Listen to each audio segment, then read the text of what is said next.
had two people, so I might fumble through this. Welcome, and who are the both of you?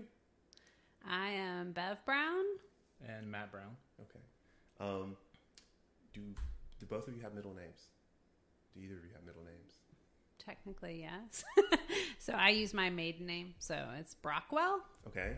Beverly Brockwell Brown is my full legal name. I don't use a middle name.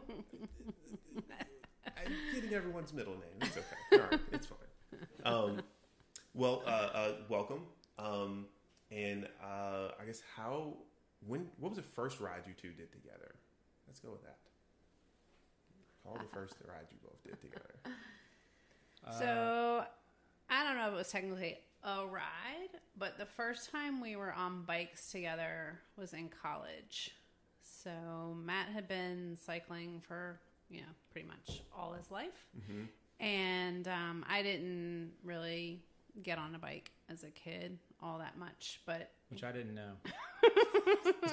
I had no idea. It's too late now. No, I honestly didn't know that until probably... I got a bike. No. And no, it was honestly maybe like 10 years ago. So my sister had like a 10-speed when I was a kid, and she crashed it. Like, she didn't break any bones or anything, but I was just like timid after that. So anyway. And I only learned it in the process of one time saying something to the effect of, like we did like when we were riding bikes as a kid. Just as we're all like, out on a road ride. Yeah. And you literally said, no, I don't know, because I didn't ride bikes as a kid. I mean, I had a bike, because I think and I was like, what? Yeah. I was like, what do you mean? Because I was like, oh, wait, so that explains a lot. I was like, as a guy, that's an like integral part of your childhood is like, especially when I grew up, you just get on your bike and disappear for 8 hours at a time to go and like do all sorts of whatever nonsense as a kid. And I was like, oh, wait, girls aren't necessarily doing that. So in college, I got a bike to try to like, get more fit, get my health under control. And so Matt's like, all right, let's go out for a ride. He had an apartment in the fan. Okay. We jump on the bikes, and he just zooms off. And I'm like, there's a bus. I would also say that I was in my 20s, and I was an avid rider. Yeah. And working in a bike shop. Yeah, and in hindsight, had no concept of like how to tone it down. Right? There was like one thing, like you clip into the bike pedals and it's full throttle. Hard, like all out. Yeah. And so I literally was like, yeah, come on, let's go. 22-year-old me is like, what's wrong with you? What's your problem? Unfortunately, it wasn't not a great pedals, but it was like a full-on road bike. I think it was not like a Serata. Yeah.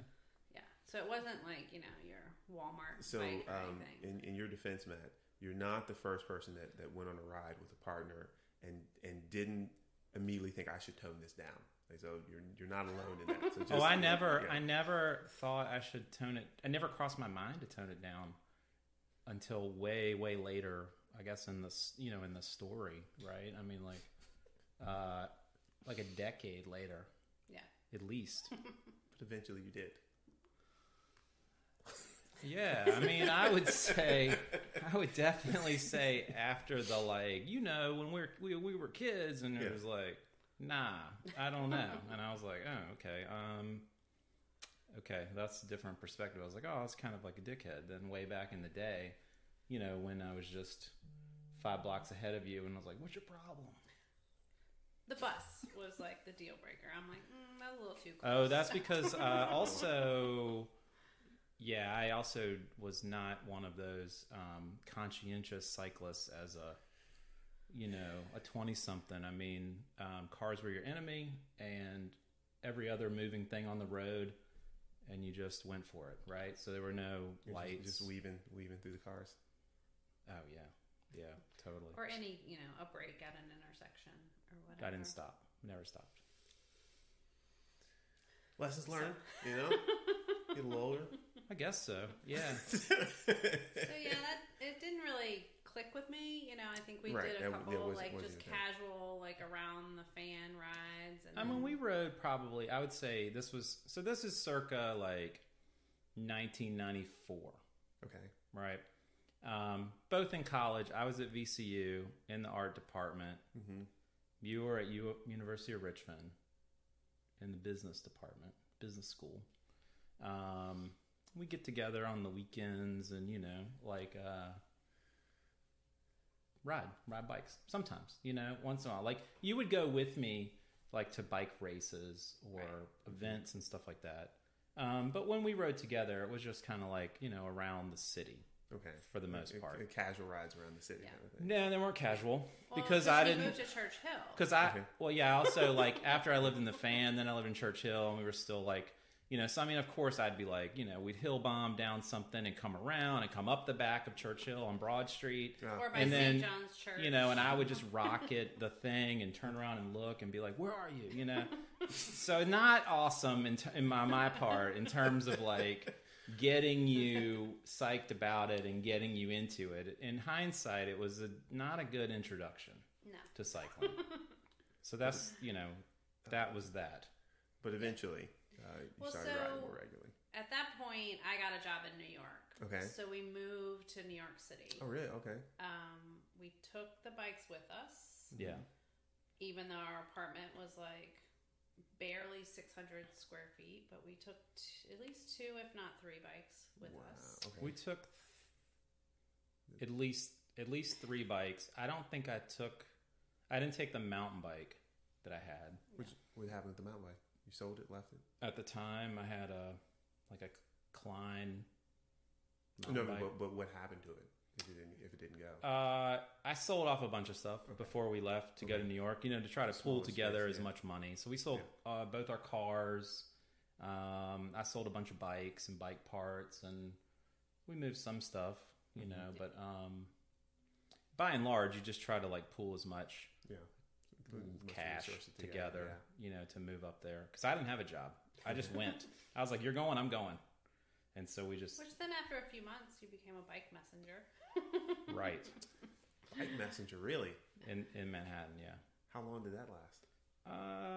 I did it for almost a year. Okay. About 8 months maybe or something. Through the summer, fall, into I think I made it until February maybe. Okay. And I rode a few days in the snow. And you were just done? I got hit by a car. Okay, that seems like a stopping point. Okay. So it wasn't a stopping point. That was just a day thing. It was just a thing that would happen. But I was in consulting, so I was out of town in Chicago. He didn't tell me until I got back that he'd been hit by a car. Well, you didn't break anything, right? You got hit. Just his bike. You hit the ground. Your ego was bruised, but you could still get home without bleeding out. No, well, yeah, that's all true. It wasn't a hospital event, but I was going the wrong way up a one-way street in Midtown, and there was an underground parking deck thing, and a guy nosed out to nose his way into the traffic and just basically cut the lane that's next to the cars, and that's something you do all the time. There's because in New York City, that is really the ground zero for cars your enemy as a cyclist or even pedestrian or anything. I mean, and so I went over the hood and I was like laying on the ground, and like when I could see again, there's all these people saying over me, like, 100 people going like, "Oh, you're all right, you're all right, you're all right." And the guy that was his car, he gave me $100 and was like, "Sorry, here's $100." Okay. And I was like, "Hell yeah!" Again, I'm like, I guess I was like 24 or something. So it was made of rubber still. Yeah. Young, didn't care. Yeah. I was like, now I'm like completely different perspective of that type of situation. But at the time, I was like, all right, well, that compensates me for what I would have made today, and so then I think it basically bent my front wheel into a taco, and I took the bike, super annoyed, got on the subway, took the bike and myself back to Brooklyn, got another wheel, and went back to work that afternoon. I think one of your bikes got stolen also, maybe? That was the deal breaker. It wasn't the car accident. The deal breaker was that my bike got stolen outside of one of the drop points, really? During the day. Oh, that sucks. Yeah, because there's a different level of bike theft in New York City than there is anywhere else you'll ever live. Yeah. Okay. They just cut the frame. They cut the frame? Yeah. Yeah, you can so when I went back out, I locked my bike, and in New York you use these big giant locks or something like that.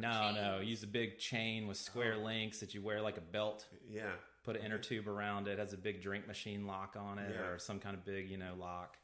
You just wrap that around a light pole around the top tube or the front wheel on the top tube. Run in, run back out. It was like a 5-minute thing, and the bike was gone. The chain was still on the light pole. They just cut the frame. Yeah, they cut the wheel, they cut the frame, they cut all of it. It's really just for parts, right? They're just trying to get the parts. So that was the end of that. That's when I was like... You're not the bike's messenger, okay. Yeah. Did you like it, though? Was it just like a means to an end? You learned the city. You learned all the streets. Yeah, so in order to become a messenger, you have to go take these tests. Okay. And the tests are and I interviewed at a couple of places before I got a job because I didn't know the city. Yeah. And so I kind of learned all the landmarks, the messenger landmarks, through the testing. Okay. Which was it sounds like a big thing, but this was in the course of 3 days, maybe. Okay. So it's you go and it's the questions are dumb. It was what's at the corner of Wall and West Broadway? Okay. What building? And this is the late 90s, so you don't have a phone. Right. Yeah, no, I had a pager. Yeah, there's no Google Maps there. No, the way you worked in those at that time is the really high-end companies had Motorola phone, whatever, two-way phones. Oh yeah. And the company that I worked for had pagers. So you got a pager, and then they page you. You go to the nearest payphone, which is on every corner. You dial a 1-800 number, and they tell you what to do. You'd write it down in pen, on your manifest clipboard. Mm-hmm. Manifest is a fancy word for clipboard. Yeah. Write it on your clipboard, stick it in your bag, and take off. And the problem for me is that when I moved to New York, it's kind of sort of in my fitness heyday kind of as a kid or whatever. And so I was fast, young and fast. And so they recognized that real quick, and then they would be like, okay, where are you now? And it was I'm on Hudson and Hudson and Broadway. And they're like, all right, well, head on up towards Central Park and call us when you get up there. And so 10 minutes later, I'd be like, I'm Central Park. And they're like, oh, Jesus. They're like, how about... This is my Alexa. Alexa, stop. My co-host. They'd be like, well, ride to 72nd and then give us a call. And so I didn't realize that I was riding too fast. You know what I mean? I just was I was happy to be on a bike all day. Did you get? Was it an hourly pay, or was it per message or something? You got it per delivery. Yeah, then I would have ridden fast as well. Yeah, it's per delivery. So it's the more things, up, down, the more things you could deliver in a day. But the thing that was an issue, I think, it would have been cool if they had stuff along the way. It wasn't pick this thing up on 72nd and deliver it to, Tribeca or Soho or something like that, which is the full length of the island, back and forth and back and forth. Okay. So. How long were you in New York? Till the summer of 2002. Okay. So about almost 8 years. Okay. So we were there for 9/11. We saw the towers collapse. Ooh. The city just changed after that. Yeah. Most of the people in our building were freelance, so a lot of them lost their jobs, or people just reassessed their lives at that point and decided to move out of the city, go back home, or go to grad school or something. And we drove the spring of 2002.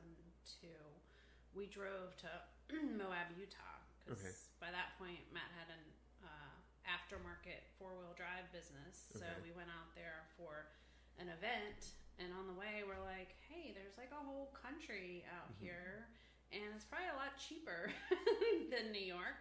So maybe we'll just move back to Richmond because we are both from here. Our families, for the most part, we're still all here.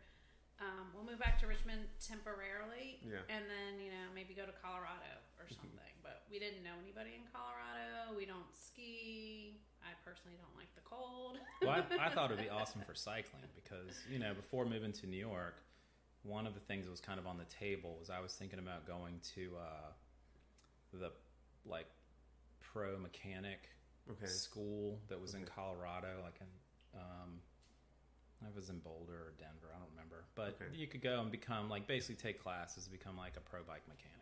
Oh, nice. And I was like, oh, that'd be cool to do for a while. And you could travel around and go to all the big national events and be one of those guys behind the tent working on the bikes and stuff. I thought that'd be awesome. So we moved back to Richmond, and then, like I said, we were here temporarily. Yeah. But then we bought a house. Yes, yeah. It's not temporary. It needed a lot of work, so we spent quite a bit of time renovating that. So I don't think there was a lot of cycling. I still wasn't riding at that point. I think I sold my road bike while we were in New York because I might have ridden it around Prospect Park a couple times, but that's about it. And I was not going to ride on the streets in Manhattan. Right, yeah. I did probably the first couple years we were in New York. I kept riding and kept, tried to connect with people.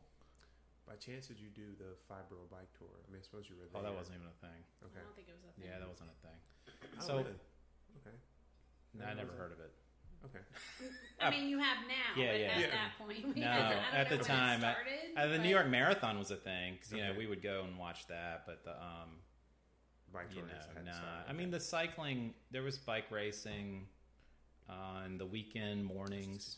Yeah, that's right. I guess it's almost 20 years ago. Yeah, on the bike. Well, this would have been when I was riding a lot. Would have been 98, 99. Okay. There was some track racing. I did a little bit of So as a messenger, you have a track bike, which I had a bike that was fixed gear, no brakes. Wait, single speed, fixed gear, so no brakes. Okay, well, okay. Brake, you just like a track bike. Okay, like a real track bike. Okay. So I had that, and then that's what I worked on, and then. I also had a road bike, like a road racing bike, the same, the bike that I had when I was living in Richmond. And so, that was kind of like my weekend bike or whatever. And so I just tried to connect with people there, which was a little bit different strategy, than it is now. Okay. So what you'd have to do is you'd basically go to the bike shop and you would say, hey, looking to get in on some rides with someone. And then, do you have any customers that are avid riders? And they, it's not the old rich guy with the expensive shit, but the dude that rides. Yeah. Do you have any dudes that ride? Yeah.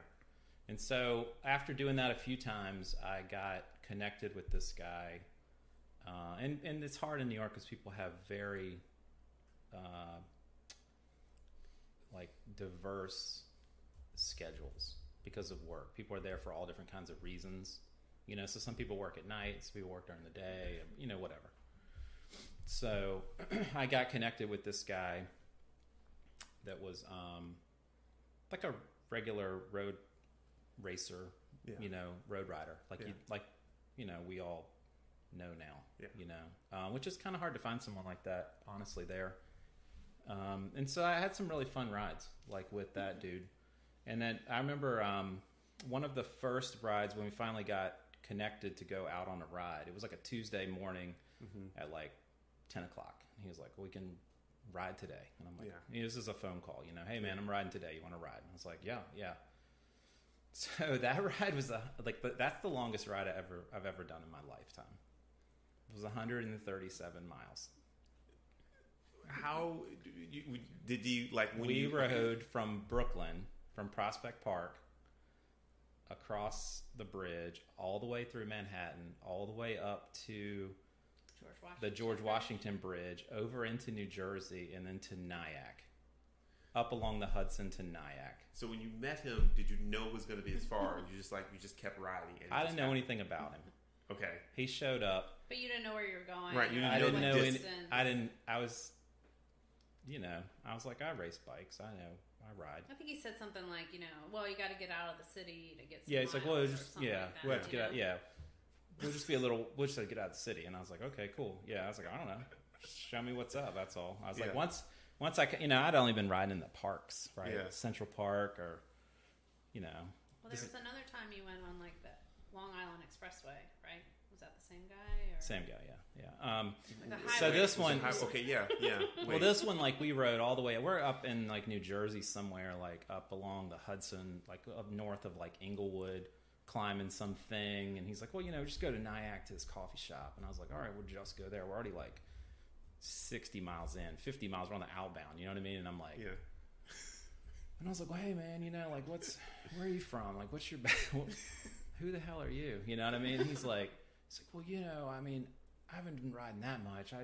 But I did win the New York State Climbing Championship last year, and that kind of thing. And I was like, all right, dude, whatever. So, but that was, we did it. We rode up there, and it was fun for a while, and we got back into Manhattan, and I think we're halfway down Manhattan. I was like, well, I gotta like split off here. I was like, I'll give you a call, and like, so I remember I made it within about 5 miles of our apartment, and it was an all day jam, and I made it within about 5 miles of our apartment and was just completely bonked out. And I remember pulling off at some deli and like crushing a whole sub on the sidewalk, sitting on the sidewalk. And but yeah, it's awesome. Those are the like, good memory. Yeah, those are the good ones, right? Those are the ones.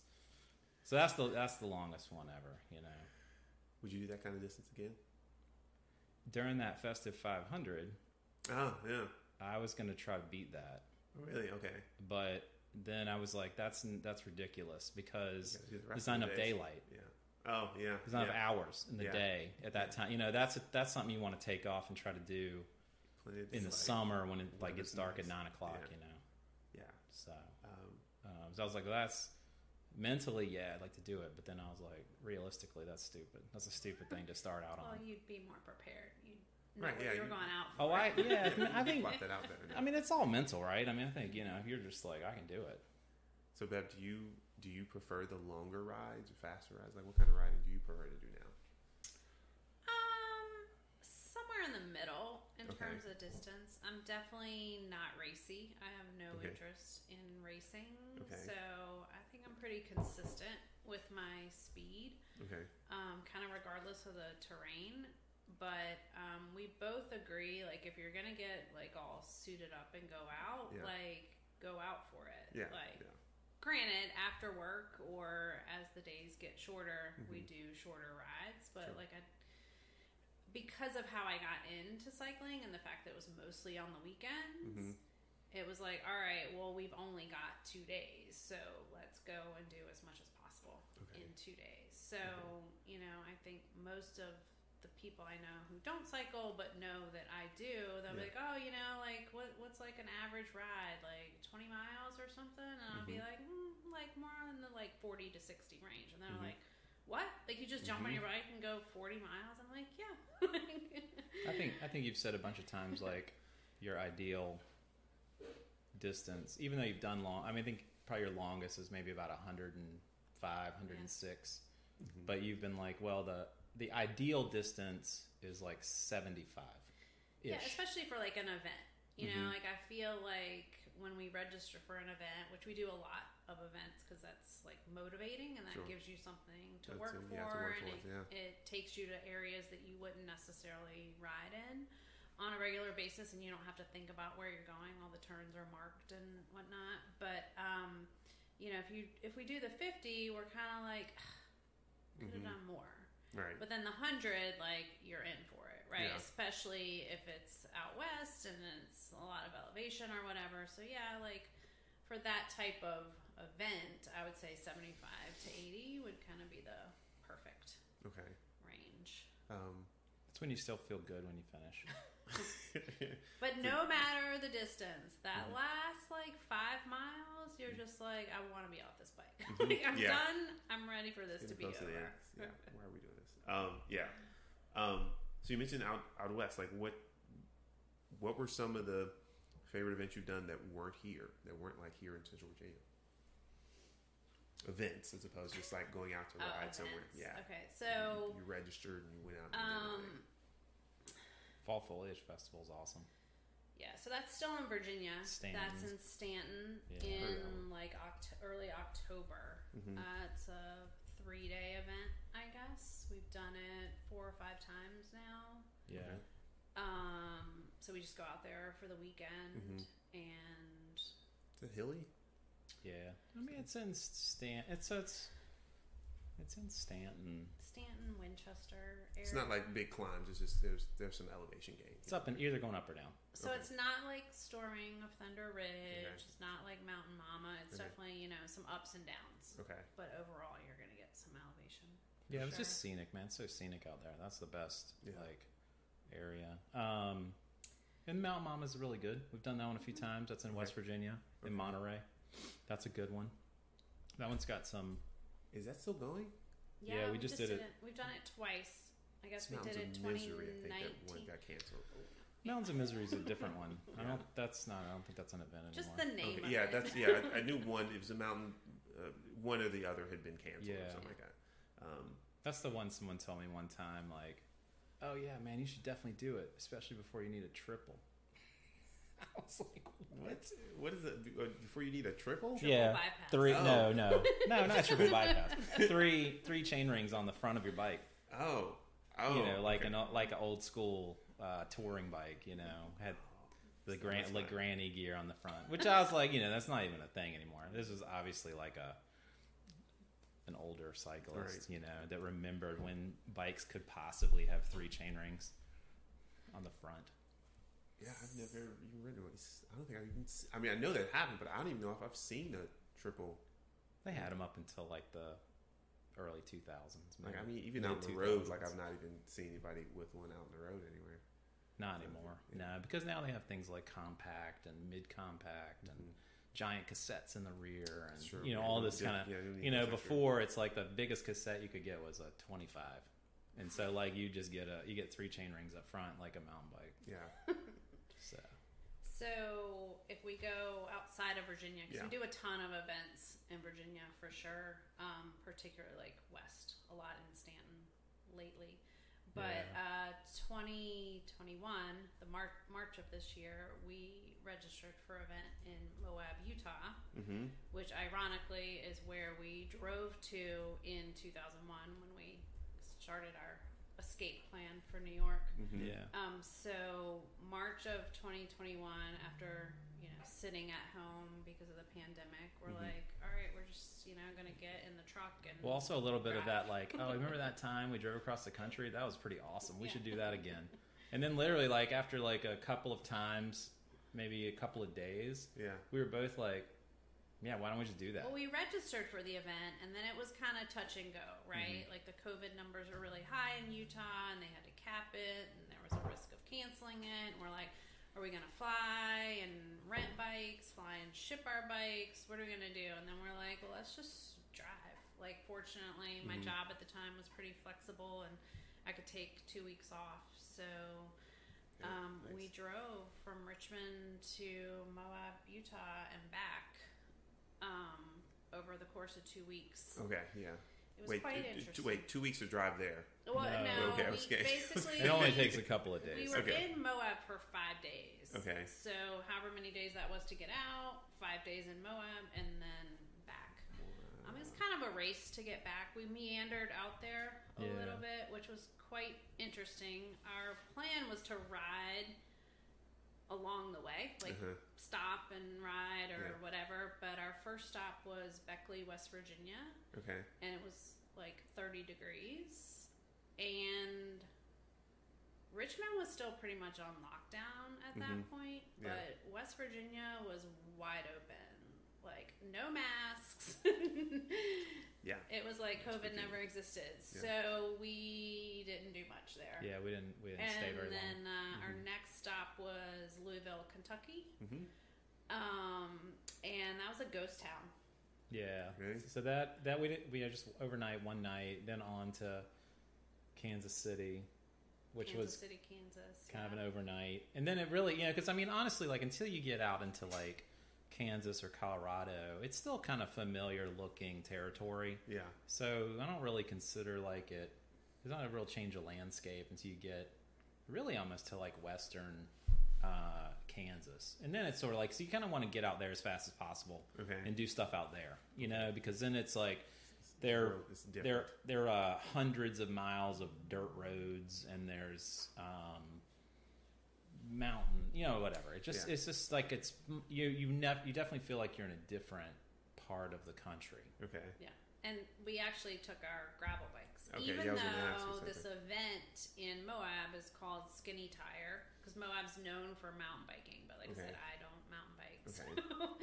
So it was all road cycling for the event in Moab, but we took our gravel bikes, knowing that we wanted to kind of do some side trips and whatnot. So. Yeah, and just that also there's the pretty high likelihood that the roads are not necessarily going to be, it's not going to be like the Skyline Drive. They're not going to be black pavement. Yeah. They just aren't out west. I mean, there's so many roads and so many miles. And the weather. The roads are pretty, there's a lot of that chip seal sort of pavement, but like not like we have here, but bigger, bigger rocks in it. And like, it's dirt and dust, and there's a lot of wind blowing and sand on the roads and all that kind of stuff. So I mean, it's just easier. And the roads are cracked because it's heat. We were not really expecting. Yeah, it's true. Yeah, so it was March. Yeah. And we had only been to Moab like in the spring-ish, kind of May, maybe April, May, and it was like 115 degrees or something when we were there in May. And so I'm like, well, it's March. It's close to May. Yeah. It'll be fine. Yeah. So we're driving through Denver, and all the road signs are like, warning, blizzard coming. So if you rewind to March of 2021, there was a huge blizzard in Denver that shut down the airport for like 3 days. 3 feet of snow. So fortunately, we were slightly ahead of that. So we got out of Denver, and our next stop was like Grand Junction / Fruita, Colorado. Yeah, we stayed in Fruita, which there's a thing in Fruita, which we rode. It's called the Colorado National Monument, which is basically like a mini Grand Canyon. But it's a state park, and it has this cool switchbacking road that goes up. It goes across the top of this ridge and has a switchbacking road that comes down the other side, and you get out on the main road. But it's beautiful. It's like the terrain of like Moab, but it has like kind of like high desert vegetation on it. That was like an insane, beautiful ride. But we parked the truck at the beginning. We rode into the park, and we do the thing. We're switchbacking up. It's not many cars or anything. Yeah. And I remember, like, we get up to... It just kept getting progressively colder because it is a lot of climbing.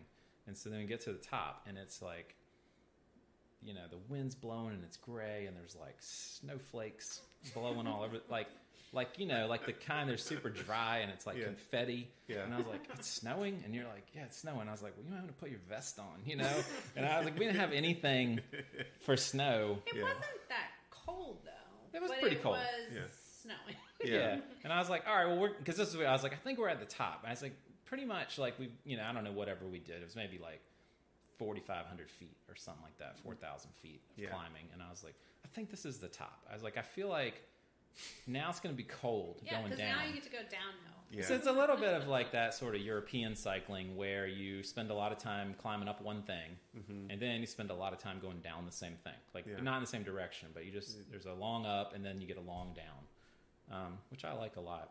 How was the downhill on that thing? I mean, it's what you make of it. I think you can just rip it as much as you want, but you also don't know what's coming up, and you're kind of you're on a trip and you're out there by yourself in a remote area. So I mean, I feel like as an older cyclist. Not you know, the, now not the I don't. You. No, I want to like be a tad bit more cautious. You know? And there was a tunnel, and Matt was ahead of me, and he goes through the tunnel, and I just see him like slam on his brakes, and I'm like, what in the world? And so I come out, and there are these, I think they're called pronghorn sheep. Yeah. Like everywhere, like on the road, and Which guess are basically like wait, in the tunnel or outside? Once you got down, outside of the tunnel, okay. But then on top, like they climbed on top. They're on the rocks, and I mean they were like they're basically the size of like something between like a deer, like a little bit thicker deer. Okay, you know, about that scale, just for reference. And there's like they're everywhere. They're because it's red rocks on the other side of the tunnel. And they're in the road. There's like guardrails. They're jumping over the guardrails, and I was like, oh boy. It's like that could have, you know. So you do have to be careful, right? Because there's other, you know, you're not going to run into too many animals on the Parkway or the Skyline Drive. But this is a little bit different. Yeah. You know, there's different things out there, which is cool. Yeah. So that was really fun. And then you know when we got down to the bottom of that thing, it was very windy. So and windy. It was snowing, like blow. To stay upright. Yeah, like snow blowing and like. Yeah, but anyway, it was a beautiful ride. It was really awesome. Like the scenery's super cool, and it's kind of you just make a big giant loop. You know, so it's like you climb a thing, and you're up at the top, and then you come back down. And then we saw on Strava that Lachlan Morton did it like in reverse. I think the same day. Yeah, he did the same day, which is like that dude's one. I don't know if anybody knows who that is. That's Lachlan Morton is like education first. Rider. He's like the guy that did the alt tour, did his own Tour de France this year by himself. I heard about that. I didn't know the name though. Yeah, so he lives in Colorado, and so I don't know. I was kind of like, how crazy would that have been? Right. Crazy would that have been to like run into that guy, pass him? Yeah. Like you know, he's coming up, and we're like ripping it down the thing. That would have been so cool, but would have to stop and get a picture or something. You know? But yeah, so it's cool. So anyway, it's a spot that if you're ever out there, it's not to be missed because it is it's a maybe about a 50-mile loop through to Colorado. Yeah, it's great. Okay. All right. It's kind of on the border of Colorado and Utah on the eastern side. I shall look at it when I get it. I have an interest in trying to ride in other places. You know. Oh yeah. And finding, and also that hopefully there's more to do than just ride in those places. Yeah. But you know, finding out about cool places helps. So I think as a quick rewind, I don't think you ever said exactly how you got back into cycling or got into it seriously after like your first sort of like negative introduction. Mm-hmm. Yeah. Via my, you know. Mm-hmm. Lack of encouragement. Yeah, good point. So, you know, after we bought our house and we did some renovation and stuff, we had, I guess, a little bit of free time. So we got like city bikes just to ride around, like, you know, run errands, go to the breweries, go to I was going to say, by errands, she means go to the breweries. This is is also about the time, like, when Hardywood opened, and there was, you know, like, breweries were, like, sort of a new thing. Coming up, yeah. Yeah, so it was like, we kind of were like, oh, yeah, now we can just ride bikes to those things. Like, go hit the brunch and then go to the brewery and, you know, ride around. So that was, you know, just as a means to get somewhere, not really for the fitness or anything, but felt a little bit better about yourself, right? If you drink a beer and then ride home, a mile and a half home. And then we did, and then I think that kind of segued into stuff like the midnight, the Anthem Moonlight ride. Anthem Moonlight, like which we did that a couple times on like single speed, like city bikes because it was near our house. We did it in jeans, and it started raining, and I think that was the last time we did it. Really? Okay. Like, all right. Yeah. So that was, you know, that was cool. And then I think that sort of just, you know, I think at one point I was kind of like, well, you know, you're getting kind of your, you know, getting everything, you know, through just sort of the idea of like commuting and city riding. I was like, you know, and I was starting to get back into riding for fitness and road riding, like for real. And then we did some trips where we rented bikes or borrowed bikes or something. Like we went to Portland, and like the hotel we were staying in had bikes you could borrow. So we did that. In New Orleans, we went to rent bikes, and all they had were like beach cruisers. Okay. And I was fine with that. And Matt was like, "This is the worst thing." I don't want to ride a beach cruiser either. That's the first time I've ever ridden a beach cruiser. Yeah. It was like maybe, I don't know, what was that? Maybe 2010 or something, 2012. And I was like, it's the first time ever being on a beach cruiser. And I knew what they were, but I just never ridden one. Yeah. And I was like, what a terrible bike. Yeah. This thing is awful. Have you been on the, I know you mentioned the, whatever the commuter city bikes you are. Have you been on the, I don't even know what they're called, but the bikes they have around the city, on the docking stations? Have you all tried to get on those? You did in Montreal, but not.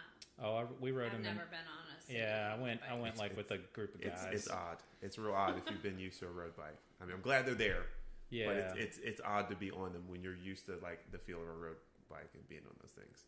So it made me think of that when you mentioned the beach cruiser. Yeah, I guess the beach cruiser is just kind of like in New Orleans, it's a thing that people don't. If you don't ride a bike, you can ride it or something, But I think it had a basket on the front. It did, yeah. It had a basket. It was and they gave you like those like terrible like burn. No offense if anyone has a burn helmet. Yeah. Those it looks like a like you're gonna bat a baseball, but you're wearing a helmet. Like it's a batting helmet, but it's for bike riding. But they gave you one of those. I was like, God, this is just dorking it all the way around. We're on beach cruisers. No handlebars are like dumb and wide and foam on them. I was like, this is so stupid. And so the next time we went to New Orleans several years later, I think, was for Jazz Fest. Okay. And we're like, well, we'll just rent bikes. There's like an actual like bike store. We're not going to rent it from the travel place or whatever. Yeah. And so we walk in, and the guy's like, "Oh no, I had a high demand. Like we're totally out of bikes. Totally out of bikes, except for these road bikes. But I'm sure you don't want these." And we're like, "No, we'll take." I was like, "No, that's actually like, that's actually what we do want." Well, I was like, "We want those." Were they a good fit? The road bikes? I think they looked like they were like bikes are in for repair that they just rented us. I don't know, but they were drop handlebar road bikes. They were reasonable, so I was like, "Oh, that's cool," Have you all flown with the bikes? You've driven with them. So so we've shipped our bikes a couple times. Okay. We for a couple years in a row we went to a music festival in Austin, Texas. Okay. So a couple years we shipped our bikes out there, either to like the Airbnb we were staying at, and that was pretty much a bike shop. Again, like just city bikes. Like we had single speed. Okay. Just kind of like. Just single speed city bikes that, kind of back to that vein of like something that is nice and fun to ride, but also you wouldn't be heartbroken if it got stolen or damaged or, just kind of a beater city bike. What'd you use to ship the bikes? So the way we did that, which is would be my recommendation, is I actually Portland, Austin, all these different sort of like other cities, they have all different types of bike shops. They don't just have a bike shop that does road racing or mountain biking, but they also have ones that just do track bikes and fixed gear bikes and city bikes and stuff like that. So we found one of those types of bike shops. It's called like Fast Folks, which was in like East Austin. So it's sort of like a hipster kind of bike shop that just has coffee and track bikes. And so I called them and was like, hey, we want to ship our track bikes to your shop. Yeah. And they were like, yeah. So that was how we did it. I just called them and I was like, I want to do this. I want to ship them to you. Because, I worked in a bike shop for a few years in college. And I was like, yeah, bike shops get UPS deliveries all the time. You get bike boxes all day long. Yeah. So, it was very easy. And we just flew there, took like a Uber to the bike shop. And then, bikes were there. Picked the bikes up. Nice. So, what was it like? FedEx, UPS? So that was probably just a UPS shipment at the time. Okay. But now there's a website that's really good. It's called Bike Flights. Okay. Not an endorsement for them, but they're good. So basically, it's just they only ship bikes and bike parts. Okay. And so you can use that if you sell bike parts. You can just create an account. Okay. And I think it's gotten more fancy now. Like they will sell you a specific box, like a cardboard type of box and packaging. But you can also use your own box, or like if you sell something on eBay or Facebook Marketplace, you can use Bike Flights, and it's a discounted rate because it's literally just for bicycle wheels or frames or full bikes or whatever. So that's a good way to do it. Okay. So that's what we use the most. That's what we've been using the last few years. Is we have our own hard cases. For the bikes. Which sounds fancy, but like just bought them on the cheap, on whatever eBay or Facebook Marketplace. And those things are like a pro tip is that you can get those dirt cheap because everybody buys them thinking they're going to be traveling all over the world with their bike. They do one trip and it sits in the garage. It's like it's like those Thule boxes that go on the top of your roof rack. They're like everywhere. Used. So we got a couple of those. And the other good thing is you can put your kit in there. You can put your water bottles, your shoes, all that stuff. So you don't have that in your bag that you're flying with. You put everything. Put all your gear in there for the week or however long you're staying. Nice. Tools, zip ties, tape. Your return labels. You put everything in the box and ship it all. Nice. You just got to figure out where to, like a destination, right? So we've been fortunate. Like I said, the 2 times in Austin, and then April of 2019, we went to California, and we have a friend that Matt knew from cycling here that now lives out there. So we flew out there, shipped our bikes to him. They did an event out there, and then he shipped our bikes back while we continued on to San Francisco to visit one of my friends. And then we flew home, and our bikes, met us here. We just recently went to Palm Springs and Joshua Tree. Yeah. Some other friends were out there for the month for work, and her parents happened to live out there. So all 4 of us shipped our bikes to her parents. Oh, nice. And they took care of getting them back. Yeah, so that's the way you do it if you're shipping it. You find it, and on that Bike Flight site, you just basically say like, whatever, I've got a Surface bike case. It's a drop down. You just click it, and then you say weighs like 50 pounds or something. It's about I think it's maybe $75 each way to California. That's not bad. So that's about the max you're going to see. It's about $75, which is way more convenient and probably cheaper than trying to fly with it. I mean, we have never flown with our bikes. Like in the plane, we went to Italy, and we went to like an all-inclusive bike hotel. So people are like, oh, did you take your bikes? And we're like, no possible way. Like to fly from Richmond to Italy, no. Like some of the planes we took, like you could barely get a carry-on, much less a bike. So so it just wasn't worth the hassle. Rented bikes when you got there. Right. Yeah. The one in Italy specifically was the Garda Bike Hotel, which is quite famous now. It's in Lake Garda. So basically you fly into Milan or... Well, we actually went to the UCI Worlds beforehand in Austria. So we flew in Innsbruck. Yep. Yeah. So we flew into Munich, Germany. We took a shuttle van to Innsbruck, which sounds like high dollar, but I would say that it was like $50 a person. It's a very popular route because a lot of people do it for skiing. So they'll fly into Munich with their skis, and then they need transportation to Innsbruck. This is just some like stuff we stumbled onto online trying to research because we'd already done the whole process. Like so, when the UCI Worlds were here in Richmond, I think like for most people that had any interest in bikes, in any capacity, it was like the greatest weekend of your adult life. Yeah.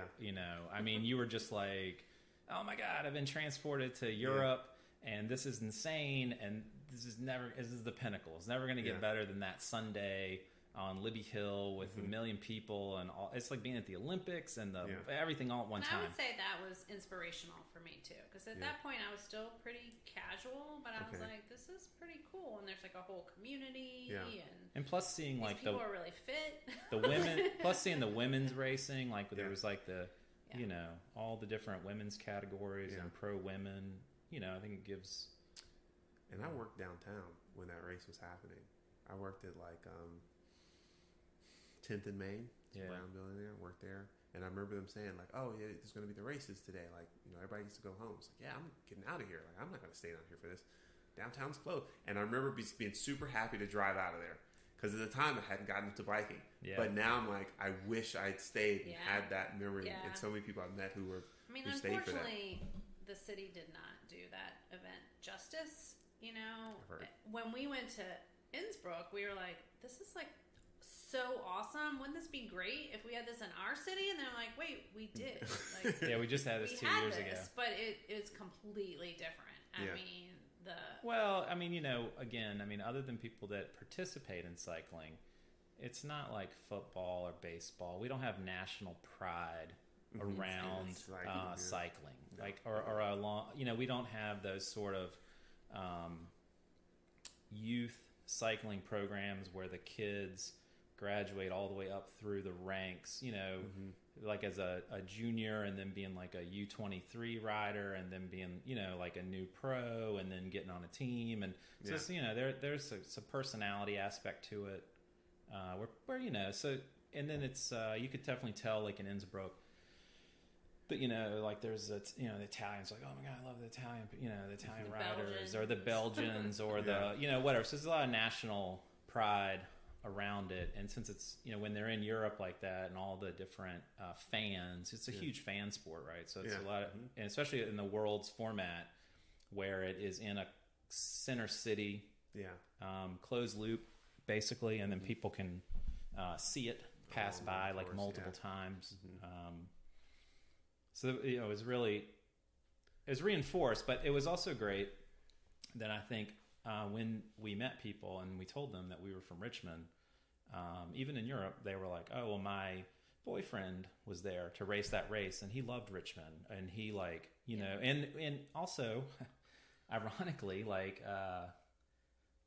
kind of in the interim of that, right? Didn't we go to like France? Yeah. So between the 2015 and the 2017 worlds, like the 2015 we're here, 2017 we're in Innsbruck. Yeah. In the interim of that, we took a trip to France, and like in France, we went into a store where they had like all of these. Oh right, it was the Café de Cycliste in Nice. Yeah, they had all the. No, I know what you're talking about. Yeah, it's like I think it was in like Saint Tropez or something. They had all this clothing store had all of these Richmond sweatshirts with Richmond on them, and I was like, look at this. This is weird. This is like a Richmond, France or something like that. And the woman was like, no, this is in America, you know, or something. And it's basically like because like the cycling had come to Richmond, it became like this sort of exotic destination for like French people to like wear a sweatshirt that said Richmond because they had cycling there, which we thought was the craziest thing. They had a different perception of Richmond. We literally were like, we're from there. Like, look at this. We like pulled out our driver's license and they're like, no, you're not from there. I was like, okay. But then there was the girl, the Café de Cycliste, that her boyfriend had been in the Richmond race. Right. But we did not ride in France. That was just you just saw the race. A road trip. Yeah. But then, back to LaGuardia. Yeah, to Lake Garda. Yeah, so once we did the worlds, which are like awesome. It was super awesome. Yeah. Then we took the train kind of through that little piece of Switzerland, like down into Italy, northern Italy, to like Verona. Nice. And then the bike hotel like brings a van. This is a big thing in Italy. Like, they bring a Sprinter van and they come pick you up at the train station and take you to the hotel. Because we had, you know, we looked at all these. You know, I was like, you know, bucket list thing, right? Of like, I want to go to Italy. Winery to winery, and you know. Yeah, I was going to go to Italy and like ride bikes or something, you know, and then you start looking at it online. You're like, oh God, like $5,000 a person. You're like, I'm not going to be doing that. This is much different though, and I don't know what it is now, but and this is the bike hotel. Yeah, okay. This is called Garda Bike Hotel. It's like right on Lake Garda, and basically it's a pretty unique experience because you're paying to stay at the hotel, which is a couple $100, maybe $200 a night or something, and then you like add on like a cycling package. It's just something they have there. And I want to say like for a week to go there and stay there with all your meals included, everything except alcohol included, with bike rentals and everything was maybe $1,900 for 2 people for a week. For a week? Yeah. Doesn't seem bad out of the country. Yeah, it was awesome.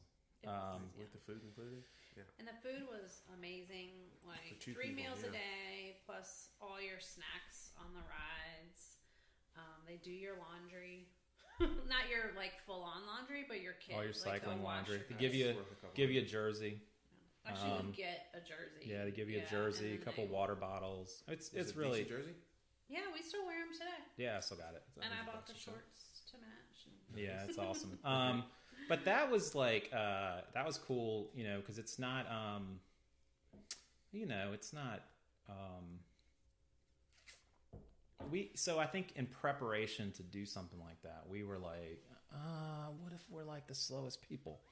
You know, or the other end of the spectrum is you're like, what if we're the fastest people, right? Yeah. So you kind of worry that like, what is it going to be like, right? I mean, are you going to be at a pro training camp, or are you going to be at like the 70-year-old grandma ride with all the people, right? So you just wonder, you're like, I don't know, tool around between wineries.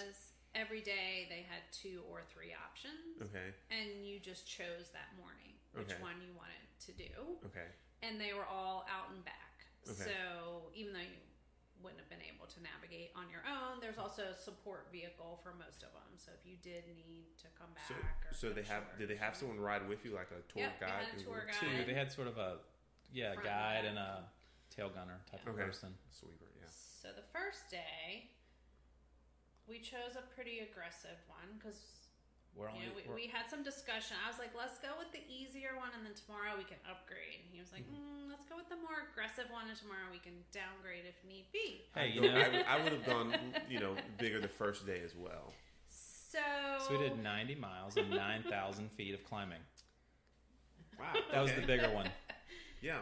And so, but like right out of the gate, like it's insane. We were the only Americans. There were people from Germany, from England, from Italy, and it's like, okay, good morning, let's go. It's like, get your ham sandwich, get your ham and cheese baguette out of the cooler right there, put that in your jersey, and make sure you have 2 water bottles, and let's all go to the parking lot, and we're out of here. And we had arrived the night before, so we got there in the dark pretty much. Yeah. So the sun's coming up, and I'm like looking around. I'm like, I've never been to Italy. This is beautiful. I'm trying to like look around. They're just like, go go go. And then we stopped for like a rest stop or whatever, and the guide was like, well, we have to make the ferry. That's why we're going so fast, because we have to make the ferry. And if we miss it, then we all have to just sit there for an hour. So let's go. I want to say it was probably, and this is, in your defense, I mean, this was kind of, so it was 2019? I think there was only 18? one other woman on that ride, she had been there like 8 times. Was it like 2018, 19? When was it? 2018. 2018. So you had been riding, like more, more like you were on like your like first real carbon fiber road bike, and like ramping up, and we had put in a lot of effort. I want to say this was in October, and so we put in a lot of effort that year leading up to it, but at that time a lot of effort was a few thousand miles. And you're getting better and getting faster and stuff like that. And this was kind of, I remember, and not really riding in groups, No, we'd only just the 2 of you. Yeah. Or maybe a couple other friends, fellow cyclists. And so, I was like, I remember we were kind of doing the like, oh, here we go. We're going to Italy like next week. Last chance workout. We're going to do this long one. Even though it's like cold and raining today, we're going to ride anyway, Mm-hmm. And so, I felt like we were as prepared, or you were as prepared as you could be. But we took our saddles, we took our I was gonna ask. You take your pedals and our shoes. And so the hotel, you didn't have to.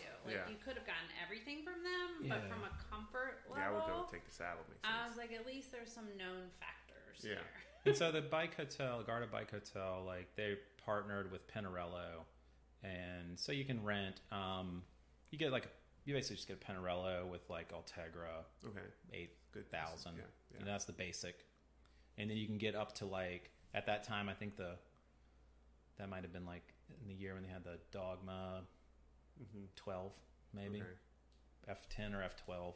You could get that with like electronic durace. So you could get the full wide range. Oh, nice. You just paid a different price. And I was kind of like, well, really you just want to have a bike that's exactly on par with what you have. And so there's a sheet you fill out with all your measurements and you send that to them in advance. So the bikes are set up and ready when you get there. All they have to do is bolt the seat on and then make any like minor adjustments, seat height or whatever. But you basically just tell them like, hey, like, you give them some description of what you ride, but basically they want some things like the measurement from the center of the front hub to the bar, from the bar to the tip of the saddle, from the top of the saddle to the crank center or the bottom bracket. Just that basic geometry. So the bike fit was spot on, and we literally jump out on the road, and it's like boom. 22, 24 mile an hour pace line in Italy, like with Ferraris and shit flying by you and trucks and like everything. And it was like, maybe like you said, there was one woman who was up at the front, and then, I pretty much rode on the back because I was like, well, I'll just sort of, And everybody there was like, they seemed like they were pretty experienced cyclists, like everyone there in the group. If they're doing the 90, I would imagine they're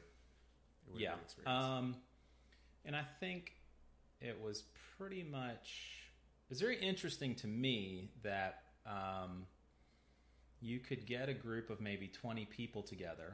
It was probably 20 of us. You could get about 18 to 20 people together that didn't speak the same language and had never met before, but could immediately jump together and like ride in a group. Like all the same signals and everything. So, I think at a certain level of cycling, there's like universal hand signals and stuff like that. I would say, different from, say, like club riding, it's not something that requires call-outs and chit-chat and all that garbage. This is bike riding. This is like you ride your bike. If there's something on the side of the road, you point it out, but you don't point out every crack, pebble, nut, twig, cobblestone, stop sign. There's no slowing, stopping, starting. We don't speak the same language. Really, really awesome experience in that regard, that you could just jive with, you hadn't met, a bunch of other folks. And, everyone's doing the same thing. It's very like, I think very supportive. The guides as well as the other cyclists. A lot of camaraderie. Yeah, we made it to the ferry. Jumped on the ferry.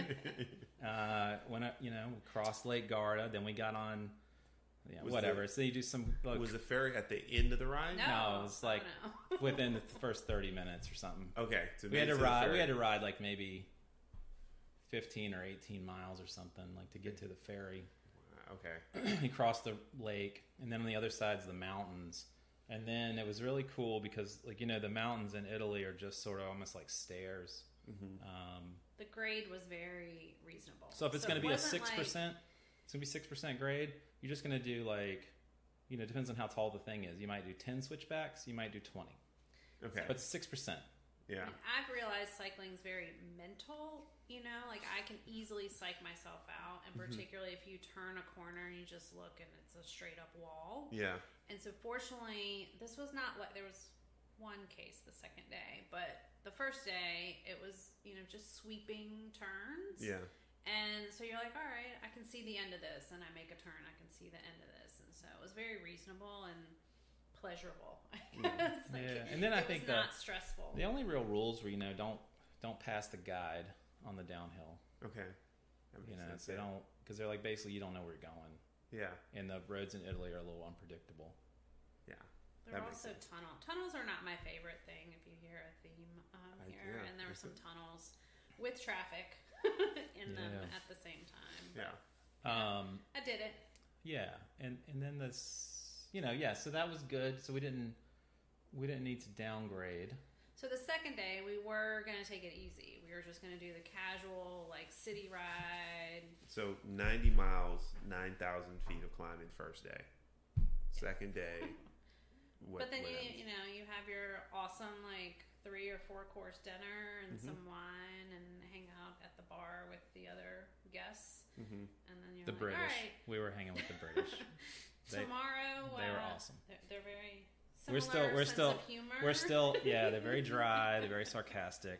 And we talked a lot about the roads. We talked about the fact that particularly in Virginia, like I said, the roads are just straight up, right? Yeah. There's not that sweeping turn, and then kind of all this the same way in the UK, and we're like, yeah, makes sense. Well, the guy was like, they need he's like, he can always tell the roads that were built by the Romans because he's like, they have even grades and they switch back. He's like, the ones the dumb British built just go straight up the mountain. And I was like, we were riddled with those in Virginia. And I was like, so thank you. And he's like, yeah. He's like, that's us. That's what we did. Because we don't know anything. We just came over there and built our same dumb roads right up the side of the hill. Think about that. Switchback. Very funny. So the second day, we're like, all right, we're going to take it easy. We're just going to do this, city ride.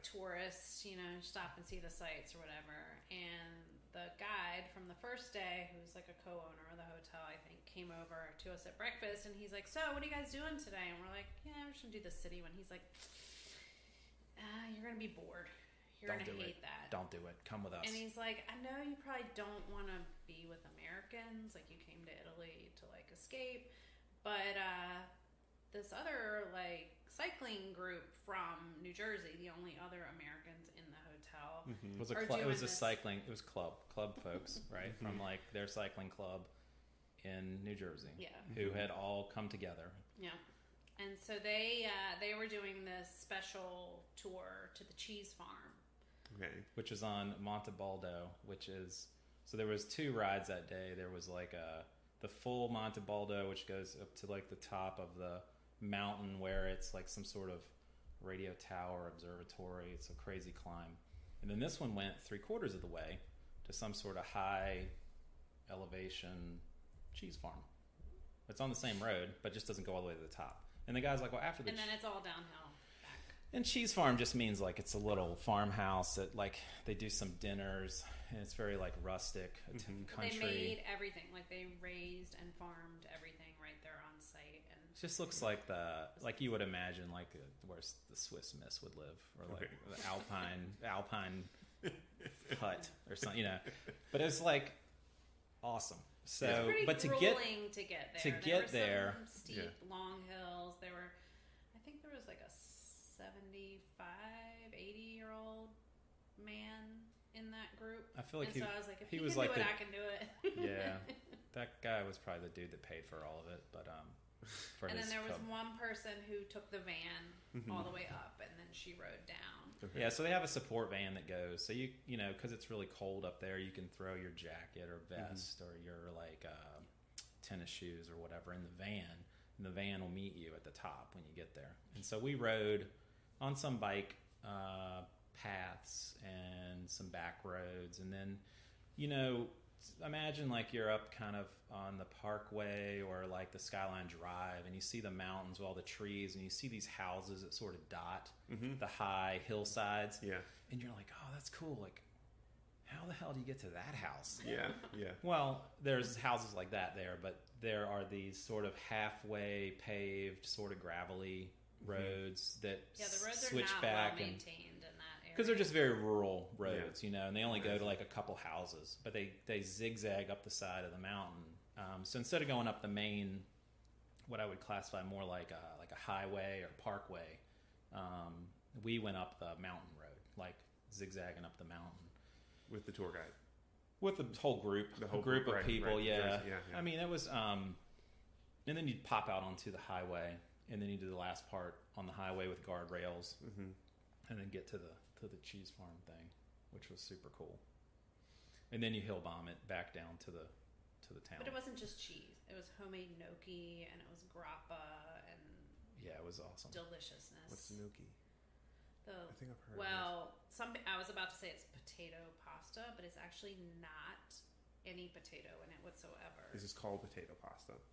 Well, I think in the U.S. they make it with potato, but they took us on a tour and like talked about the whole process. And remember, I think it's like kind of the skimming off of the top of I could be totally wrong, but like the top of the ricotta. Okay. And they make that into a pasta. But then they add more cheese. It's just heavy pasta. Okay. It's heavy little you'll knots. You'll recognize it in the grocery store. It's like a little. Like, I avoid all cheese. It's like a little knot pasta, you know. But anyway, so that if you ever get in that, you know, and we did 3 days of cycling there. Mm-hmm. How long was the trip though? The third day was like back around the lake, I think. The third day was the hardest because it was like the most people. It was also very long, and then it was more. It seemed to be more racy. Yeah. Like the group stretched out really far. It was a much bigger. There were 4. I think we did 4 days there, because then like I remember the last day, like we were the British guys. Like the British guys were like really there to ride. They were to ride hard. You know what I mean? And so they were like trying to be on the front and all this stuff. And it was like the 2 guys were experienced, and they had kind of their buddy that was kind of newer to cycling. You know, and so you know during the trip, I mean, I kind of basically rode a lot with whatever your pace was. Like if you were at the back of the group, I was just at the back of the group, right? And so in the evenings when we kind of like hang out at the bar and they'd be telling battle stories and all that sort of stuff, you know, like, oh, you know, blah, blah, blah. And they were like, well, let me follow you on Strava. And I was like, oh, okay, cool. And then so like the final day, like they were all kind of at the front of the group. And I just remember like, I was like, well, let me go see what the British guys are doing. And I like rode from the back of the group up to the front. Yeah. And they were up there, you know, and they were like, where'd you come from? I was like, oh, this is from the back. And they're like, oh, okay. All right. And then, and then that night at the bar, they were like kind of trying to imply that like I was sort of sandbagging the week or something like that. And I was like, nah, man. I was like, you know, you know, a good thing to remember is it's not always like what you can do. Yeah. You know, what you're doing at the moment is not necessarily indicative of like what you're capable of doing. Right. Yeah. It's like, so that's also a good thing, I think, for people to remember when they're out cycling. You know, we always joke when we're kind of coming back into town from a ride, and there's somebody like racing us like by the 7-Eleven, and I'm like, I'm like, all right, dude, you know, it's like we're at like mile 75. We've been out for like 3.5 hours or something, you know, 4 hours, and you just rode up from the bottom, you know, to Laburnum and back or something. I'm like, it's fine. I mean, it's not that impressive. You know? That happens on that little section from when you pass the 7-Eleven coming back, that little straightaway. Yeah. That is definitely where people will try to pick up the speed there. Yeah, they're showing you what's up. So the other good thing about would you do the trip again? Absolutely. Yeah. I was just gonna say the other. We've tried to do it. We've been trying to do it for like 3 years straight. Yeah. Like COVID won't go away. So I mean, first when Italy was like really hit with COVID, we were like, oh no, not the bike hotel. We're like, this is ruining it. I was like, we're never gonna get to go back. And then they closed down for a while. They were closed, and like I follow them on Instagram, and like they send me emails and specials and all this kind of stuff, and I was like, oh, we're not gonna get to go. But there's like a gelato stop and an espresso stop. Okay. At least one. Pretty much on every ride. Really? So I mean, that's a good thing to work into. Any ride. So you know, from that like trip, and kind of, you know, we went and we did it with guides, and we saw sort of how it goes, right? Mm-hmm. And we were kind of like, well, all right, well, where else could we go and do the same kind of thing? And we started looking. I was like, there's not really a way to recreate that type of experience because there's not that it's exact unique. hotel. They have other hotels elsewhere in Italy, primarily. Okay. Yeah. So we could do another one of those. Okay. Maybe. But it was a good, like, I think it was a good insight into, sort of what, I was like, well, you could do the same thing, you just wouldn't have the support van. Yeah. Or you wouldn't have the other people. And I was Right. like, but... does that feel worth it? we could still do the same thing. So then, we start looking around at different options, and everything that I looked at, like Majorca, kept coming up, and I was like, Majorca, and and that's sort of like another bucket list, like rite of passage type of place, right? Mm-hmm. There's all these, you can see all sorts of cool rides there. Where's Majorca? Wait, I heard of Majorca. So where roughly is it on the planet? If you're in Barcelona and you go straight south into the Mediterranean, okay, it's an island right there in the middle of in the Mediterranean. And so there's Majorca. Palma is the airport. Yeah, there's Majorca, and then Ibiza is next to it. Ibiza. And so we were like, well, why don't we just go there? Why wouldn't we just go? And we're like, well, how do you even get there? And so we started looking at that, and then we're like, again, I'm like reading all these, because it's a big, again, from my 3 British friends from the Garda Hotel, I follow on Strava, and they're always taking like holiday vacay. They're in Spain or something, riding bikes. At least one of them's retired. So and I'm like, I was like, how do I do that? How am I going to get there? And I was like, how do I get to, so then we start trying to backtrack and research, like, if you want to go to Majorca, like, how do you even get there? Because it's really not possible. I mean, it's possible, but it's not cost effective to say, like, I'm going to fly from Richmond to Majorca and go cycling. It's not an effective strategy. So the way we got there is we flew to Madrid, which was the cheapest way to get to that part of the world at the time. Okay. So like Richmond to JFK, and then JFK to Madrid. Because we kind of figured out, even before cycling trips, like looking where you want to go, and seeing where the layover is. Yeah. And so then if you try to fly to a layover city, then you can kind of... those are direct flights. Yeah. Because that's where they're making you stop. Right. So that's your direct entry point. So we just flew to Madrid, and then we'd never been to Madrid, so we checked out Madrid for 2 days, and then flew from Madrid to Lisbon, Portugal. And again, that was like a tiny plane, like a $50 flight or something. Yeah. So there's no way we could have taken a bike. Sure. Yeah. And then that was awesome. Went there, and then we rented a car in Lisbon and drove to Porto, which is basically at the top of Portugal. So you just drove the whole length of Portugal, which is not crazy. It's like driving from here to New York, maybe. I mean, we took 2 days to do. We did a stopover. Checked out some other stuff along the way. But then the reason there is that Porto, is another like cool destination. We hadn't been there, but you can get cheap flights to Majorca. So the cheapest flights were from Porto. Okay. So it's ultimately like how do you get... When he says cheap, like $19. Yeah. Were there animals on the plane? Nah. No. I mean... That's a different story. Not cycling. We have definitely been on a plane with a rooster, but it's like... Yeah, so we were like, how do we get to Porto? So then this was kind of like our backwards... we ultimately want to get to Porto because Porto is where you can get the cheap flight to go to Palma, Majorca. Okay.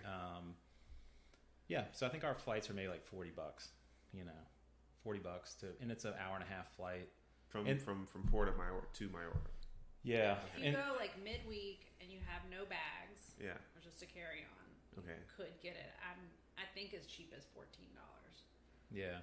So we get down there. Granted, no frills. Like you're not even getting water. They don't even have tray tables on the seat bags. But it's just an hour and a half. You just get there. Safely. It's totally fine. And so then we had done the research in advance, just from the cycling perspective of like, I was like, I couldn't tell you much about Majorca from a tourism perspective, we only went there to ride bikes, you know, and it's a beautiful mountainous place to ride bikes. It's both mountainous and flat. It's deserty and mountainous. There's a jagged mountain range on the northwestern side of the island. We rented a car. We landed in Palma, rented a car, and then it's about a 60-mile drive to the opposite end of the island. And we stayed in this town called Porta Palenza, and that is sort of ground zero for cycling, basically for British tourists or pro teams. Like, so a lot of pro teams go there in the winter, to train, to ride there. And so, how long did y'all stay in Mallorca? Like a week. Yeah. So we just recreated our own Garda bike hotel experience on our own. You flew in. Did you already have a hotel? Yeah. Already had a hotel. Did you just go I guess you went to a bike shop? No. So because there's such a heavy presence of like British cycling tourism, Pinarello has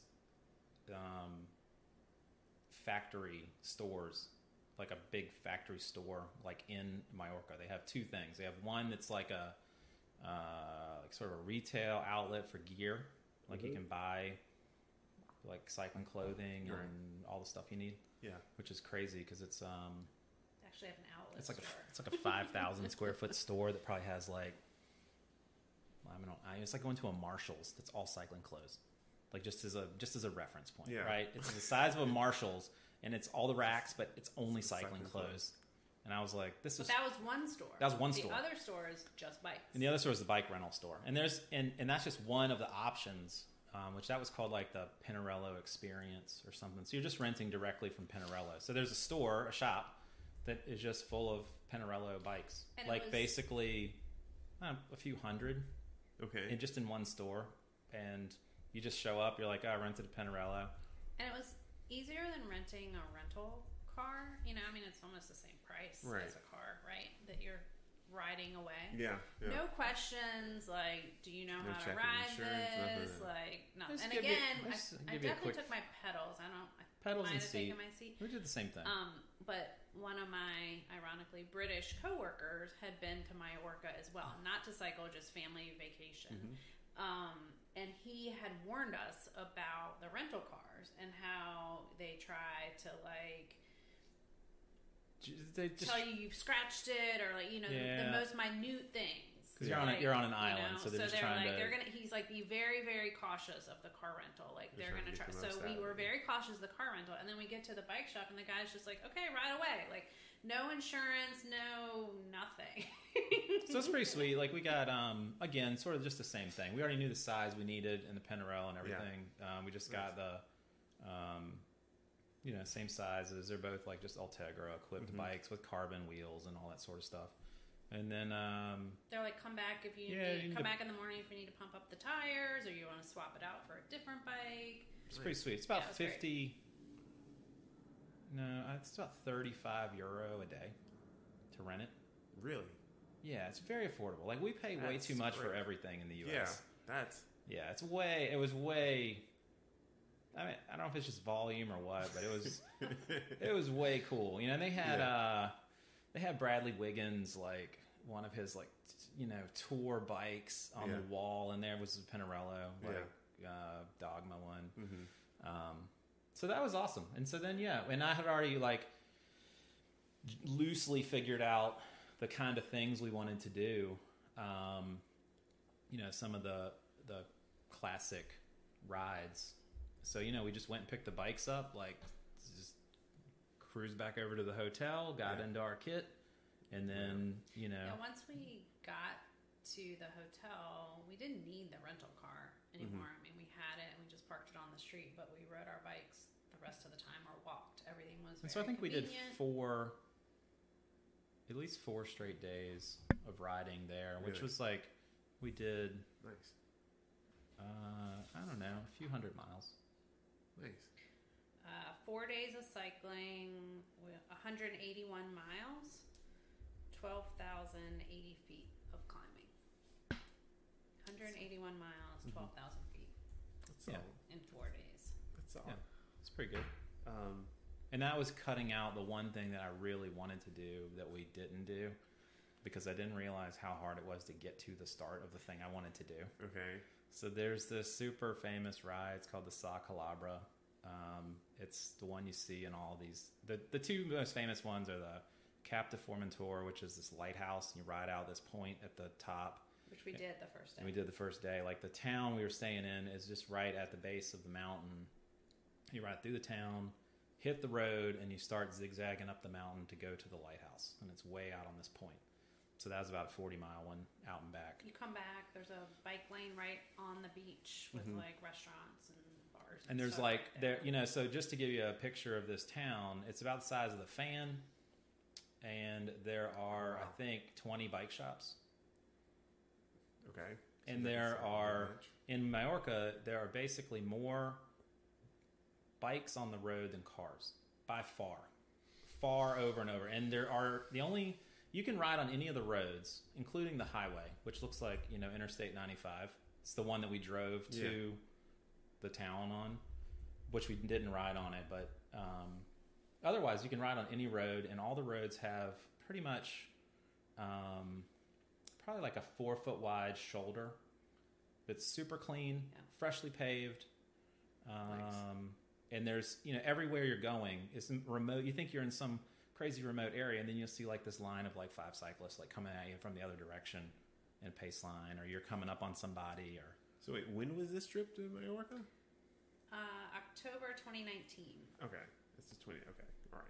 And so, you know, of course we were like, yep, next year, game on. We're either going back to Italy. Actually, what we had planned to do in 2020 was to go to Corsica, because Corsica is another like British northern Corsica, where they one time had a stage of the Tour de France, is like another sort of beautifully scenic place to ride. It's got mountains, it has high desert, it's like there's a little town like sort of similar to this that has bike shops and bike rental, and there's an airport. Yeah, it's got all the same things, right? So we were like, oh yeah, 2020 Corsica. Yeah. We're going to it. 2020 now. No. That was 2 years ago. Or 2021. Yeah, and that was 2 years ago. So, I mean, that was... But eventually it will be safe to... Well, we've done what we... Yeah, I think we've done what we could do. Yeah. We just switched the focus, because we're like, well, you're not... Obviously can't keep on that same track of trying to, you know... Because, you know, I think the whole goal is to try to figure out what's a cheap and economical, relatively speaking, cheap and economical way to get to these weird cycling destinations, you know, and like do it. And even though, like you said, we didn't do touristy stuff in Majorca, we still saw Majorca from a bike. That's a great way to, that sounds like see a fantastic lot more trip in to a me. different perspective than you do in a car. Yeah, it was really cool. But, you know, I think in 2020, which seems like it was last year, because I feel like there's been like 6 months of 90-day months that have happened. Time's real weird right now. So, you know, in 2020, I think we just, I think we realized probably like in March, second week of March, I was like, this is going to go sideways real quick. Yeah. And then I was like, this is the greatest thing ever. I was like, literally, we don't have to go anywhere. We can just stay home, and we're just free to ride. We can just ride whenever. There's no cars on the road. Like that was nice. It was fantastic. The no cars on the road was great, despite the reason. That part I absolutely missed. And then I was working from home, so as soon as my last meeting was done, I could just put on my kit. I mean, I'd already be ready. I'd be like, all right, bike's on the porch. We're ready. We're rolling. And so that was, you know, you're making the best of a real bad situation. And then we just focused on, switched to a lot of like cooking at home, and we just weren't doing anything. You know, you just ride your bike and then come home and cook. That's it. Yeah. And then do it again tomorrow, and try to work whatever the minimum amount was you were required to. And we did do a couple of trips. That summer we went to Bristol, like Southwest Virginia. Oh yeah. And so that was after like sort of the cabin fever thing. I was like, Yeah, I was like, we're sitting here. We can sit here and sit, or we can sit there and sit by ourselves. I was like, I feel like if we can go somewhere without any other people, I was like, what's the most, where's somewhere to go? I was like, because outside is free. You're free to do anything outside. I was like, it's. So we did the Creeper Trail for the first time on our road bikes. We didn't have gravel bikes, so we were just kind of like, we were like, I was like, it can't be that bad. So we did it. Everybody's like, it's downhill the whole way. And I was like, how's that possible? Well, that's because most people take a shuttle to the top and then ride down. But no, we rode up and back on our road bikes. Ooh, okay.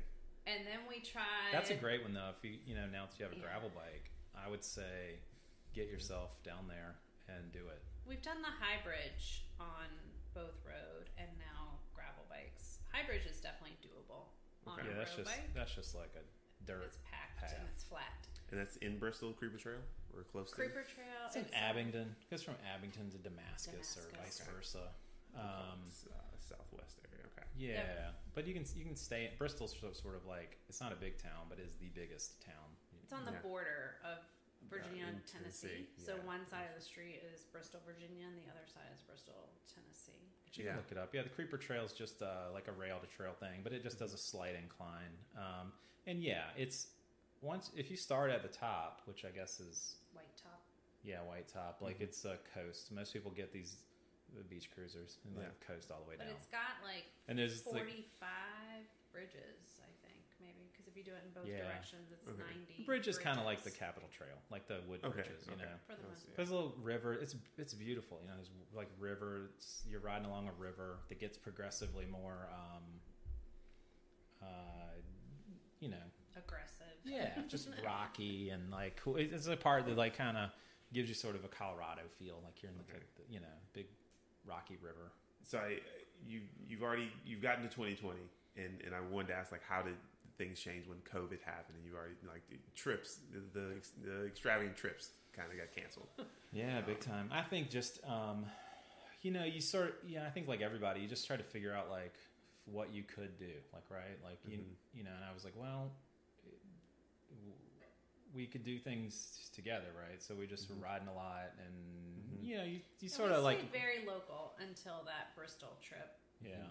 And then that was kind of the impetus for getting gravel bikes, because we're like, all right, that was pretty rocky. We tried to do another road in Withville that was too rocky. Yeah, and so like we were in Bristol, and I was like, well, what else could we do on the way home? And I'm looking at the map, and I start zooming in on Google Maps, and I was like trying to find the most like like zipper road, zigzaggy probably road. Means it's uphill. Yeah.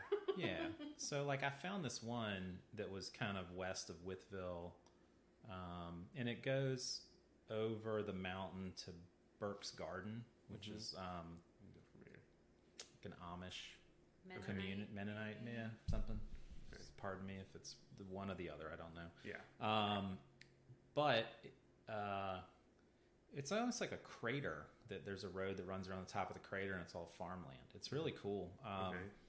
So we tried to do it. I found it on the map, and we parked and got all our gear on, and we rode a couple miles, and it got progressively more like someone's driveway. Yeah. Like it was.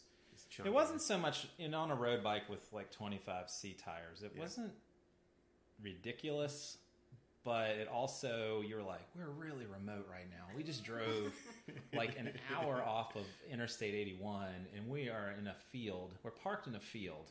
Yeah. And we're 2.5 miles in on a dirt road that's going up and down. And you were like, you're like, I'm not too worried about the climbing part. You're like, but the downhill and the turns. You're like, I was like, I get where you're coming from. So we aborted that and went back past the car and out onto the road and did like a road. Well, we went to loop, did a road ride. Did a road ride. We went to Charlottesville and ultimately did Skyline Drive before we came. Yeah, home. yeah. Nice. Okay. And then. But on that drive, that was like 2020, like in the summer maybe, August, early fall. Yeah. I think we were driving on 81, and I was like, we could just get gravel. They do make these bikes for gravel. We could just get gravel bikes. And you're like, well, I don't know how much we're going to be riding on the gravel. And I was like, well, if you had a bike for it, you might ride on it more. Yeah, you do it more. Well, then you started looking it up, and you're like, there are a lot of gravel roads just in Virginia. Mm-hmm. Yeah, it's cool. There are. We accidentally found one in Sperryville because we went to Sperryville and did the Skyline Drive again. You got bikes in so we hadn't gotten them yet. So you were going to. Yeah. So we thought you were warming up. You were warming up. But then again, nothing was available. Yeah, that's what I asked. Like, right. how was I the love process? the gear. I mean, I love buying the gear. You know, like anything. I was like, ooh, okay. Yeah. Fortunately, since he worked in a bike shop, he can build the bike. So we didn't buy, already built bikes. Okay. We bought the components. So I think, for me, and I'm sure this is hotly contested, right? There's a wide range in what would be considered a gravel bike. There's everything from right off of a mountain bike. Yeah.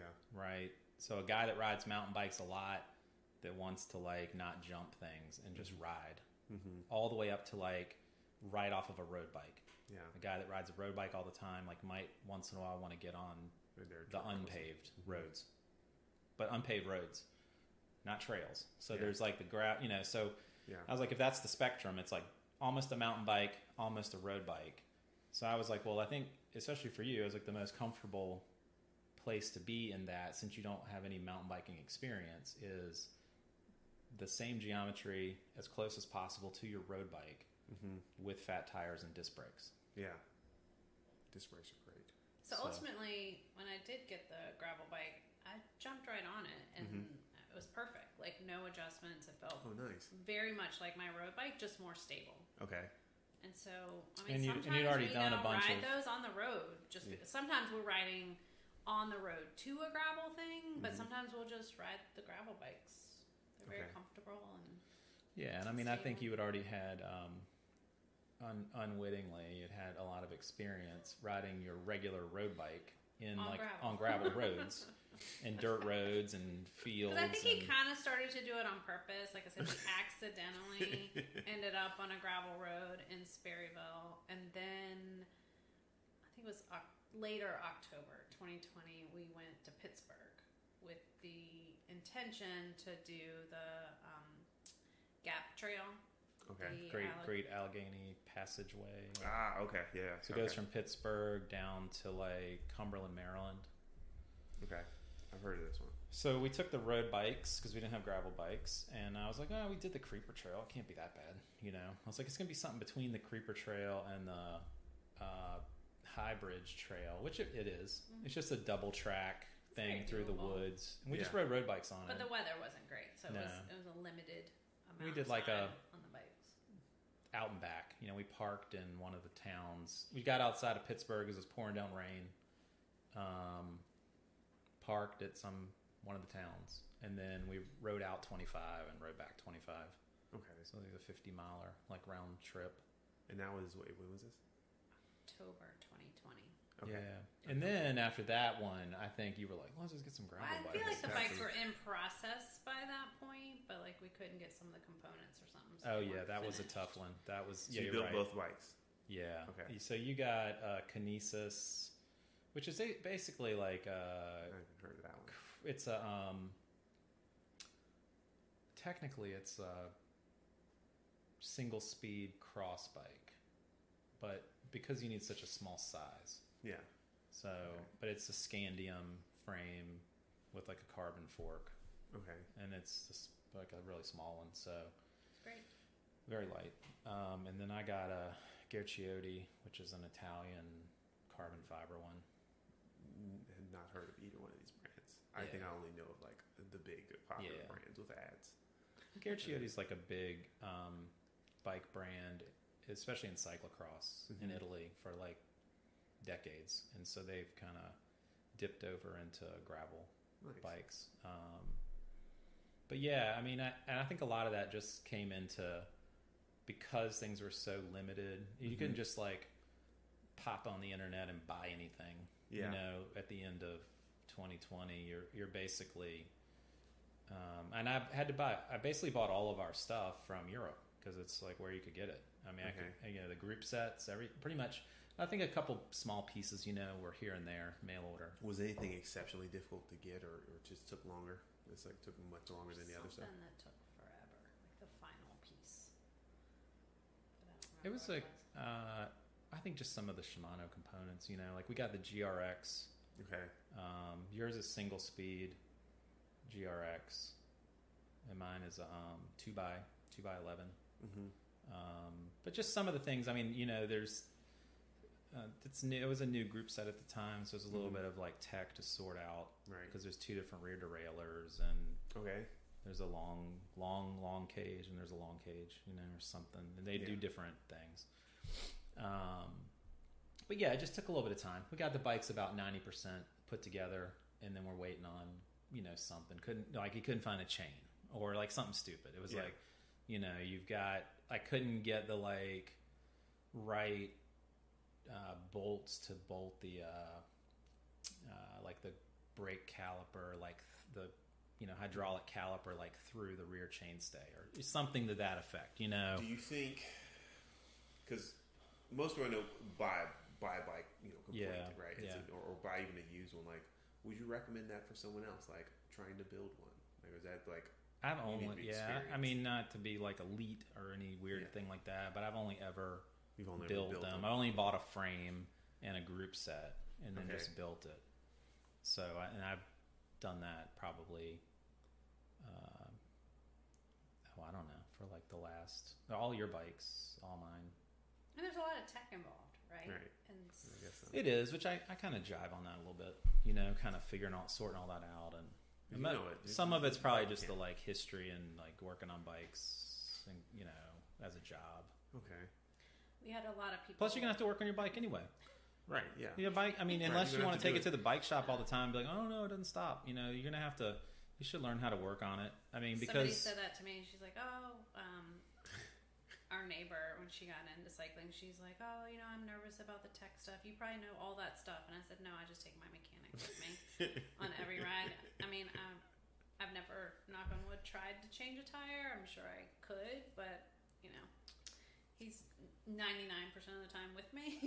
So, I'm fortunate there. But we did have a lot of friends reach out to us in 2020 for advice, like, hey, I want to get a bike. What should I get?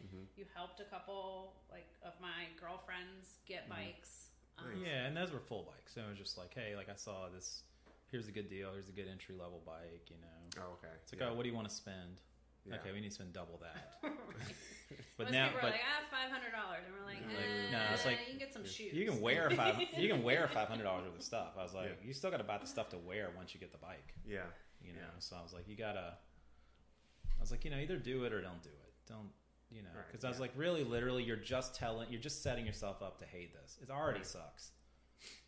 And, as a sport by design, it sucks. We do know other couples that cycle and then women that cycle on their own, but you've always said that, if a woman gets a crappy bike, like she's not going to want to ride it. And that's why so many women's bikes are for sale, because, they just get a bike. I just learned that on eBay. It's like, here's my wife's bike for sale. She never rode it. And it's like, well, dude, I mean, look at this bike. And I mean, that's your life on 2 wheels, right? Honestly, you want to have good equipment. My makes sense. Suggestion would be, if you wouldn't ride it, then don't get your wife involved in it. Good point. Like, if it's not, it should be, honestly, your bike should be slightly better than mine. Because realistically, that's like the constant downfall of these situations. It's like, oh, well, I have a $10,000 bike and I have all the awesome stuff. So here's a $300 one for you. Come on, let's go. Or here's a $1,500 one, or you're not really going to get into it too much, or whatever. It's like, you had a wheel fail near Devil's Backbone, and at the end, both of us were like, thankfully that was you and not me, because I probably would have crashed. That is true. I had a carbon wheel separate on the downhill on what is that road called? Beach Grove. Okay. Coming down Beach Grove off, it goes in front of Wintergreen. It's the super steep one off of you're on the Blue Ridge Parkway where Reed's Gap is. Okay. And anyway, it goes back down to 151 where the parking lot for Devil's Backbone is. And it's super steep at the top. It's like, I don't know, 25% or something. I'm sure somebody listens and be like, oh, I know exactly where that road is. And so we had and again, this was like a 2020 choose your own adventure type thing. So I kept coming up with all these crazy routes for us to do. So we went out the Devil's Backbone and parked in the parking lot went out 151 to Crabtree Falls Highway, went up Crabtree Falls to the Parkway, along the Parkway, and back down Beech Grove, like to the car. And this is like the end of the ride. So he passed me, and I'm just like, all right, I'm kind of on the brakes. And so I was like, all right, see you at the bottom. And then he's like, I can't stop. And I'm like, oh. When I would hit the brake, it would make the bike would like sort of do this bucking sort of thing. And I was like, something's up. But I'm already like almost going 50 miles an hour. So I'm like not going to stop and check it out right now. I just not use the brake, right? It doesn't do it if I don't use the brake. So, I just fly down and, whatever, it levels out at the bottom kind of, and you zoom out. Nice. And I got to the car and I was like, oh wow. The tire was like, almost off of, it was, I was super lucky. Just, knock on wood. Yeah. Basically the carbon sidewall failed. Okay. And it split. Okay. And so the tire bulged out. And so when you hit the brake, as it would go around and hit the bulged out part on the... right, when you hit It would like almost threw me off of it. And I was like, well, I'm not going to be using the brake. That's like a no-go on this descent. So... the front, you said the front tire? Rear. Rear. Oh, that's the brake you want to use too. Yeah. Yeah, I mean... on the descent. You want to be... But yeah. You want to be hitting the front. Yeah. So that was eye-opening. I was like, all right, well, I'm not a huge disc brake fan, right? I mean, I'm like more stopping power. Yeah, I mean, okay. And I've heard a lot of people that have arthritis. Not a debate. I mean, it's just a lot of people that have arthritis are like, it's really good because you're not always like clamped down on the brakes, which totally makes sense. Okay. Fortunately, we don't have arthritis, at least not yet. But yeah, so that I mean, it's a plus and minus. I was like, I don't necessarily need it or whatever. So early 2021, I got a new road bike that was disc brake. Okay. That bike didn't last very long. I was not a fan. Not because of the disc brakes, but it was a Cervelo. Okay. Didn't like the geometry. Yeah. Okay. It was slow. And really? Previous to that, when I heard people go, oh, this bike's slower than my old one or faster, I'm like, whatever, Yeah. But I literally, every time we went out to ride, I was like, I'm putting out more power. I'm pushing harder, because he's like, oh, you're, babying it because it's a new bike. And I'm like, no, I'm working, and look at Strava. Like, I'm going slower on the same segments I was before. And I feel like I'm pushing harder. So after I don't know. I couldn't put my miles, finger on. Like, I'm done. I couldn't put my finger on what that was. It was like a Cervelo R series. I mean, it was like. I mean, maybe because it is. I'm so short. It's a small bike. For all intents and purposes, it was like their didn't work. Top of the line thing, and it didn't. But it doesn't jive. Sometimes it doesn't jive. So I'm back to rim brakes on my road bike. Oh, okay. No more disc brake. Just because that's what was available, right? Yeah, that's another. I went back to a specialized with rim brakes. So y'all mentioned a lot of riding out of the country, in the country. What do you take with you on the rides? Like, what do you? The same exact thing every time. Pretty much, yeah. Is it just water, Gatorade? No. What are your road snacks? What's your hydration, if anything? Scratch. Okay. Scratch Labs. Okay. We're huge Scratch fans. Not only the liquid additive, but also the bars.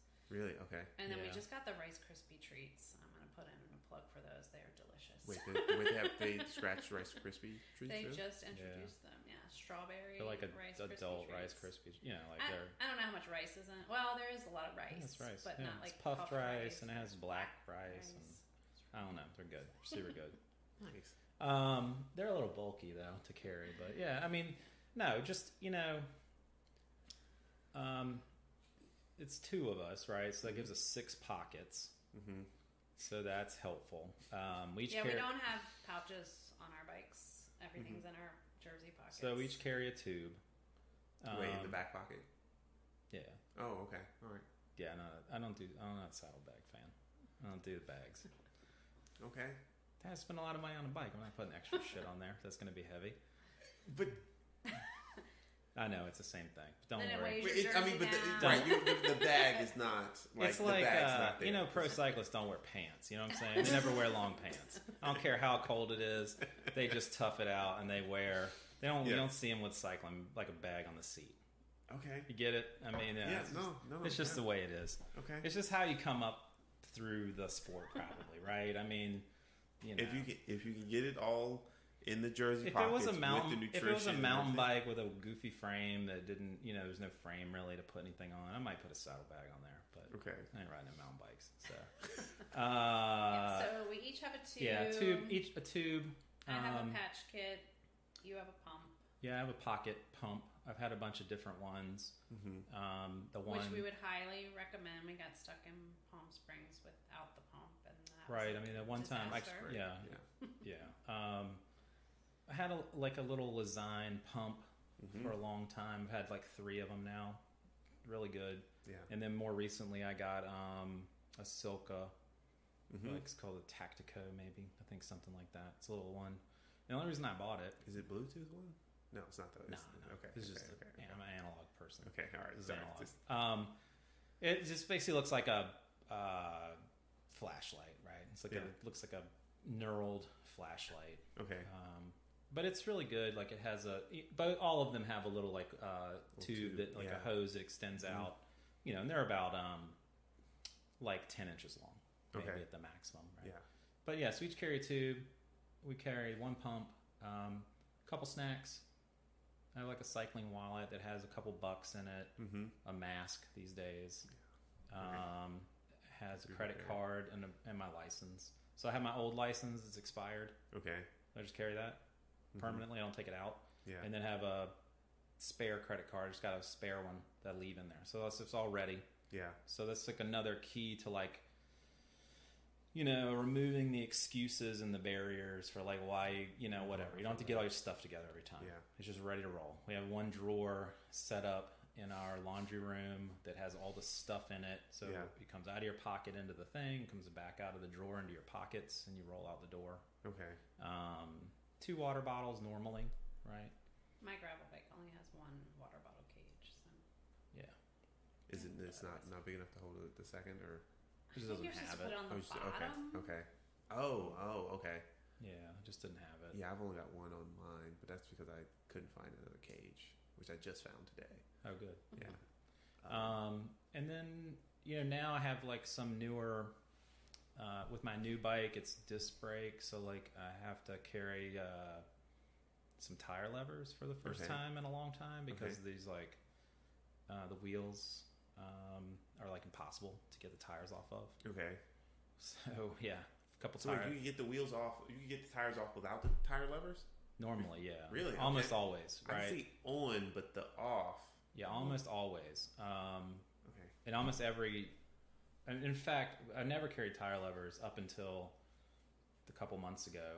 But I only started carrying them because the wheels came with them. I thought that was a good indication. Yeah. The tires were not incredibly difficult to put on, but I was like, they are, the newer wheels the rim beds are wider, and when you're pumping the tire up, it pops the bead into place, because I think a lot of them are also tubeless compatible. So, as you're pumping it up and it's popping them into place, I'm like, yeah, I probably need some tire levers in case something goes. Because, we live in like a town that's, the roads are paved with glass. Yeah. So I mean, you're gonna get a flat. Yeah. So 1 bike pump for the both of you. Yeah, just 1 pump, and the idea that's like insurance. It's like you never ever want to use it. You just. I've not actually used. I carry a pump as well on my frame, and I've never had to actually use it for my own flats. I've actually used it every time it's been somebody else had a flat, and I pull it. It's like, you want to use the pump? Yeah. So. It runs in cycles, I suppose. I mean, there will be a time, there'll be some times when like we don't, you might ride through an entire set of tires, right all the way through them, like a couple thousand miles, no flats, neither bike, right? Four tires completely used up. And then sometimes you get a new set of tires and put them on, and then you just like, I mean, I got a flat last week, like during the end of December when we were riding a lot, and I just in one of the bike lanes, just like a brown bottle, beer bottle shard. It actually like destroyed both the tire and the tube. So, yeah, it's to get fewer flats. And that is a thing with the bike lanes. I'm glad that they exist, but there's certainly... The trash alleys, you mean? There seems to be it can be a bit more debris in the bike lanes in some... certain areas are worse than others, for sure. The one in Franklin's pretty good. You love that Williamsburg Road one, right? Oh, yeah, that's the one I'm thinking. Trash Town? That one has quite a bit more debris on there. Our friend told us, that's because a lot of stuff bounces out of the SB Cox trucks as they're going back and forth. Okay. So there's been a lot of bigger debris, bricks and metal things and all kinds of stuff. We have to be safe around there because I would try to ride the road. I remember coming down, is it Bickerstaff?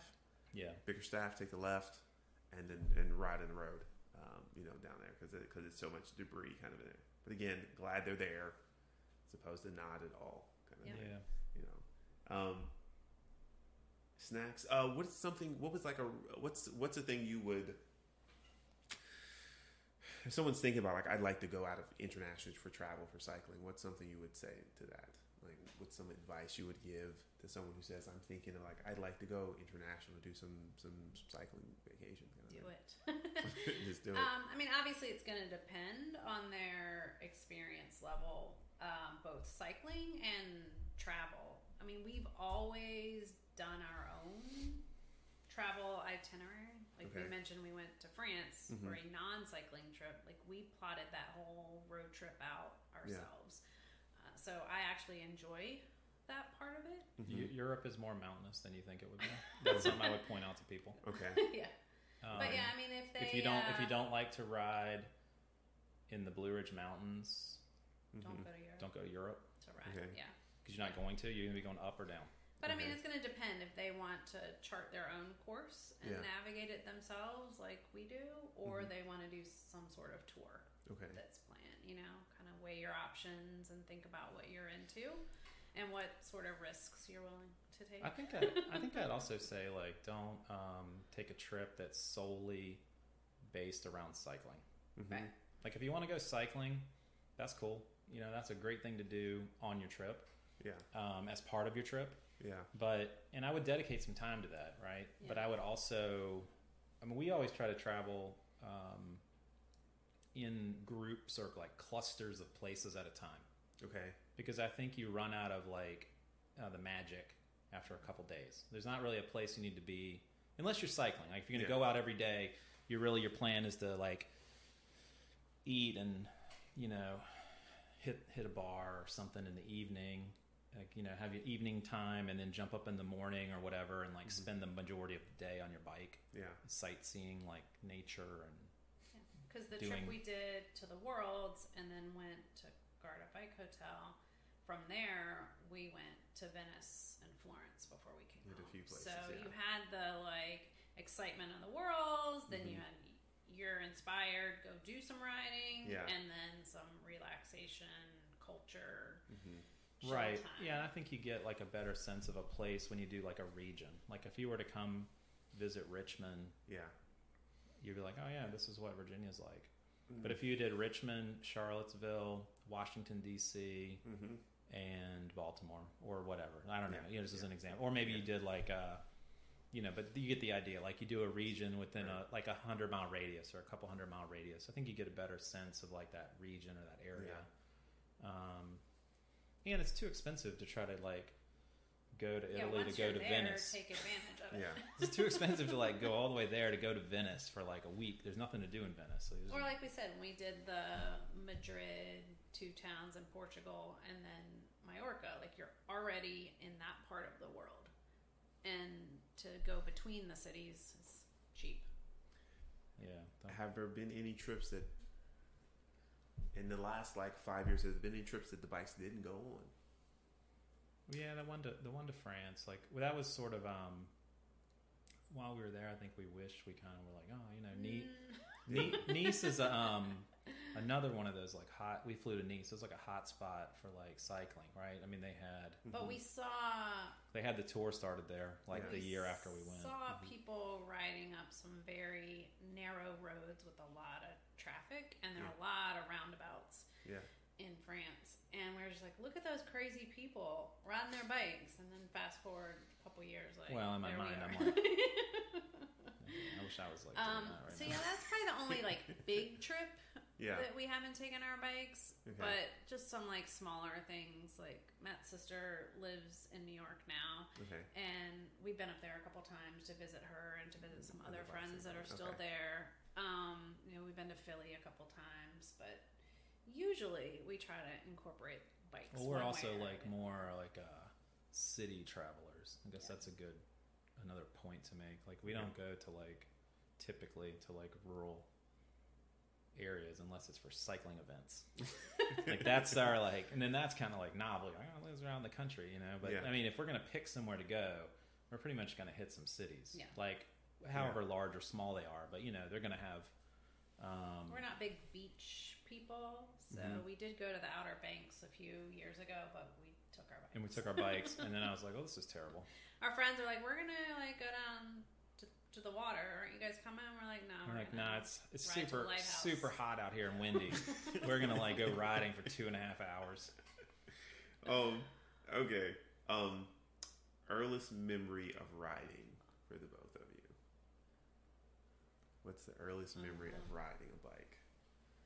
I don't know. What do you think? Well, you didn't ride a bike as a kid. Yeah, I didn't really ride. I mean, honestly, my memory is my sister wrecking her bike, and I was probably in 3rd or 4th grade when that happened, and she's 4 years older. Okay, and that And like I said, I remember having a bicycle, but I really don't remember riding it very much. But even now, I mean, I guess even now riding. Maybe what's a milestone event when you finally started when it cycling for real, or whatever. I mean, we didn't go into a lot of detail about events and stuff, but I on New Year's Eve, I don't know, 2012, 2013 maybe, I registered us for Bike Virginia. Okay. And that's in June. Mm-hmm. And Matt's like, "You did what?" And I was like, "Yeah, I registered us for Bike Virginia. It's like a 3-day event, and it's family friendly. It's gonna be awesome. Maybe we'll camp." I was like, "Where?" He's like, "Where is it?"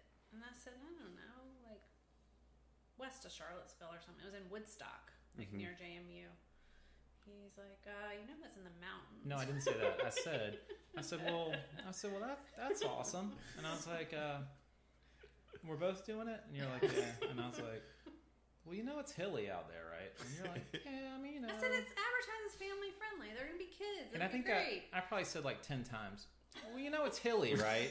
Because this is probably you'd only maybe been to the Parkway once or twice, And I was like, "Well, it's kind of hilly, And it was great. I mean, it was hard, but it was good. Yeah, and that's sort of the whole endeavor of cycling, right? It's one-upping yourself. Yeah. If not every time, but every few times you go out, right?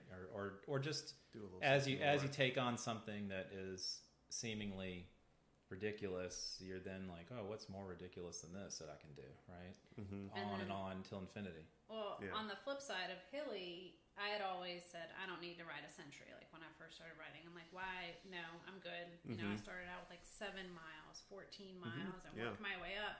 I'm like, I don't need to ride a century. And then I was like, "Yeah, you need to ride one. You should do it." I was like, even if you only do it once, it's like a rite of passage. So again, on a whim, I registered us for Between the Waters. Ooh, on the Eastern Shore. And I was like, "You did what?" And there were multiple distances, and I said, I registered us for the century because if I'm gonna do a century, it's flat. I won't have to reserve any energy for that last minute uphill, and if we don't want to do 100, there's other distances we can do.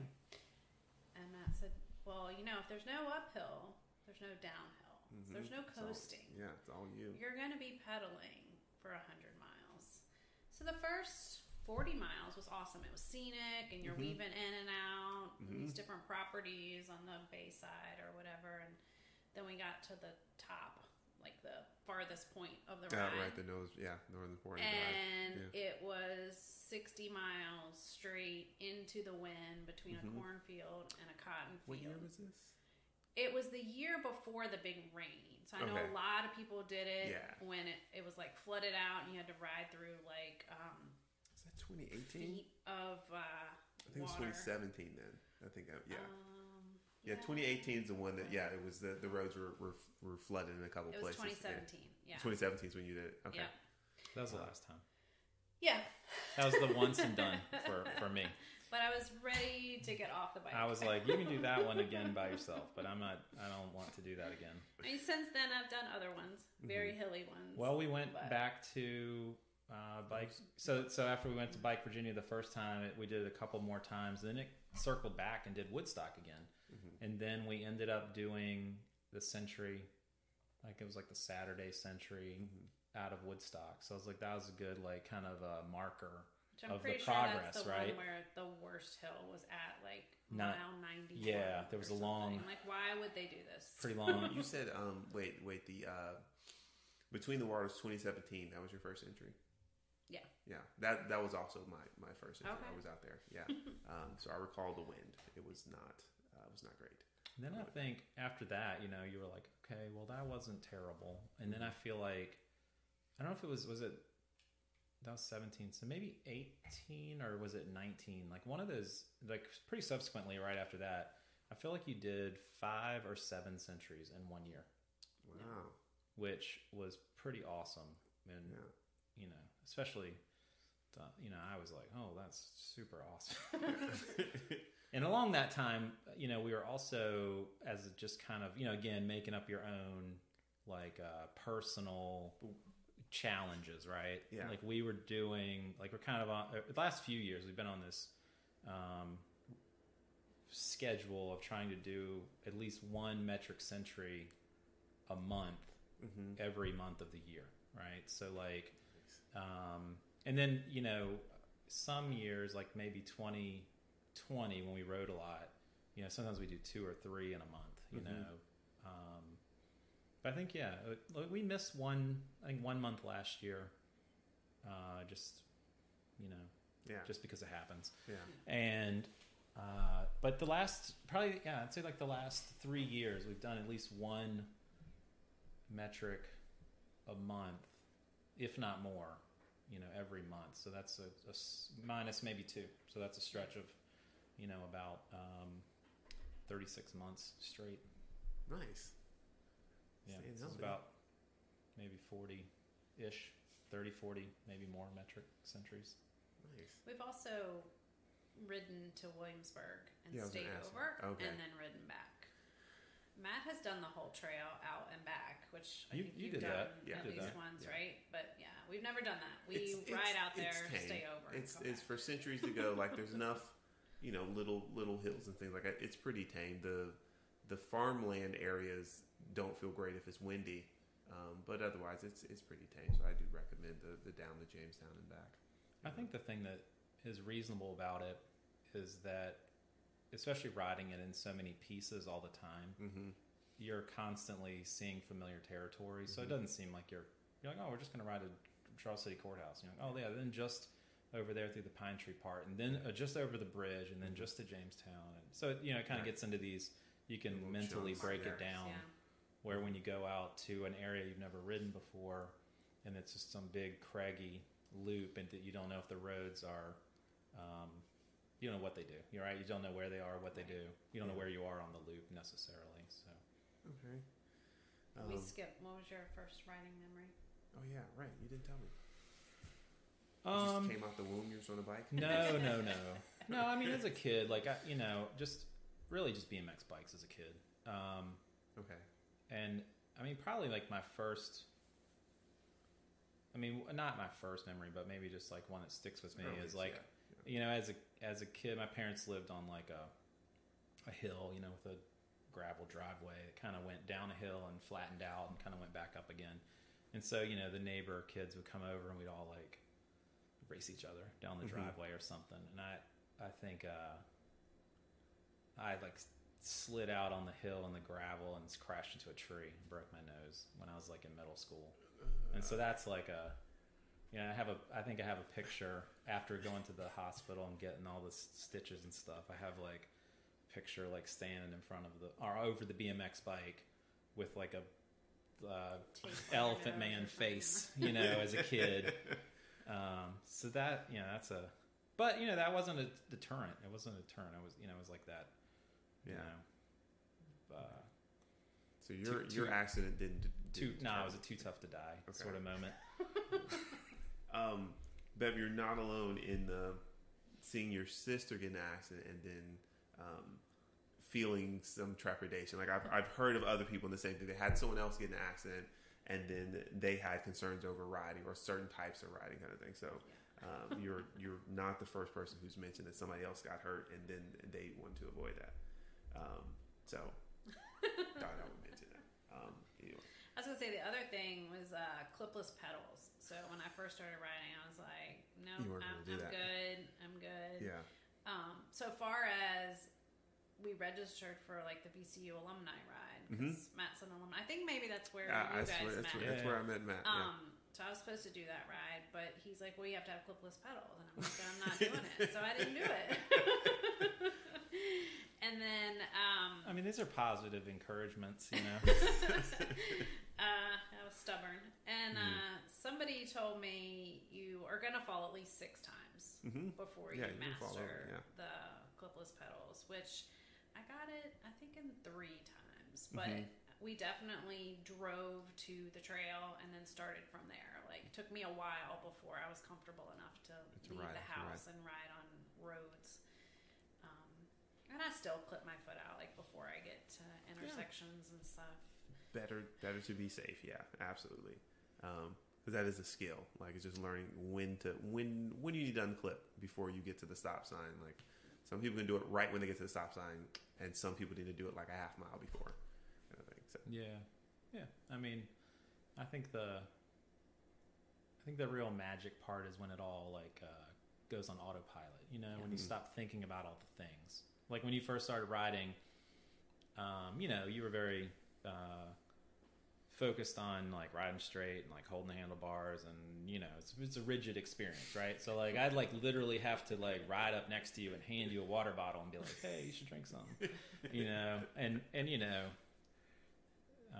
now it gives me like a giggle, when I'm like riding and I like see you over there and you're like taking a glove off and grabbing a water bottle and like, doing like 5 things at one time and not paying attention, hitting a bump and, so I'm like, yeah, it's all clicked for you. It's like all like on autopilot. Nice. So I think, but that only comes with just saddle time. You just be on your bike.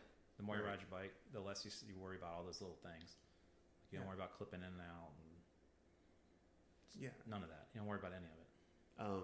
So I was worried as a couple riding, there were going to be some, I don't know, headache stories, that kind of thing. But it seems like it went pretty smoothly, unless y'all left some stuff out. I mean, there were definitely some words and some times that I said, "I hate you," and "I'm never doing this again." Sorry, but storming of Thunder Ridge is one of those. Halfway up, I'm like, "I am not doing this again." And Matt's like, "Can we just finish this ride?" Like, can we so you did get Stormy Thunder Ridge. You did did it. Oh, fantastic. One and done is good. Yeah, it's plenty. 20. This year? Last year? Yeah, we did last year's. Oh, nice. Yeah. We did the magic number route of 85 miles. Yeah. By following. Because we followed some other people on a wrong turn. Said we're making a left right at the end, and we went 10 miles out of the way. Yeah. Well, you might have just done the 100 at that point. If you did if you didn't finish the 75, you might have done the 100. But so I just knew that I did not want to do that ride again, that climb. It's just, I'm sorry, horrible. And I have this tendency that it's awful during the ride, and then when it's over, you're like, "Oh, that was great. Like, that didn't feel so bad." I mean, I have not had a baby, but I think it's the same thing where people like go into labor and it's the worst thing ever, and they're like, "I'm never doing this again," and then 2 years later they're having another kid. So I'm like, putting it out there right now, I'm not doing Storming of Thunder Ridge because we did Mountain Mama, And somebody told us that was worse than storming of Thunder Ridge. So I was like, oh, cool. Well, those are all relative comparisons. I mean, so I went right back and did Mount Mama again, and I will do that one again. But really, okay, well, that helps to orientate that. I've not done that one. I've done storming of Thunder Ridge twice. And then there was a road in Palm Springs that, again, Matt had done his research and everything said, like, you have to do this tramway road. It was in the Tour, California, and I watched some videos of it. And, of course, from the helicopter, it looked quite flat. Yeah. It's like not.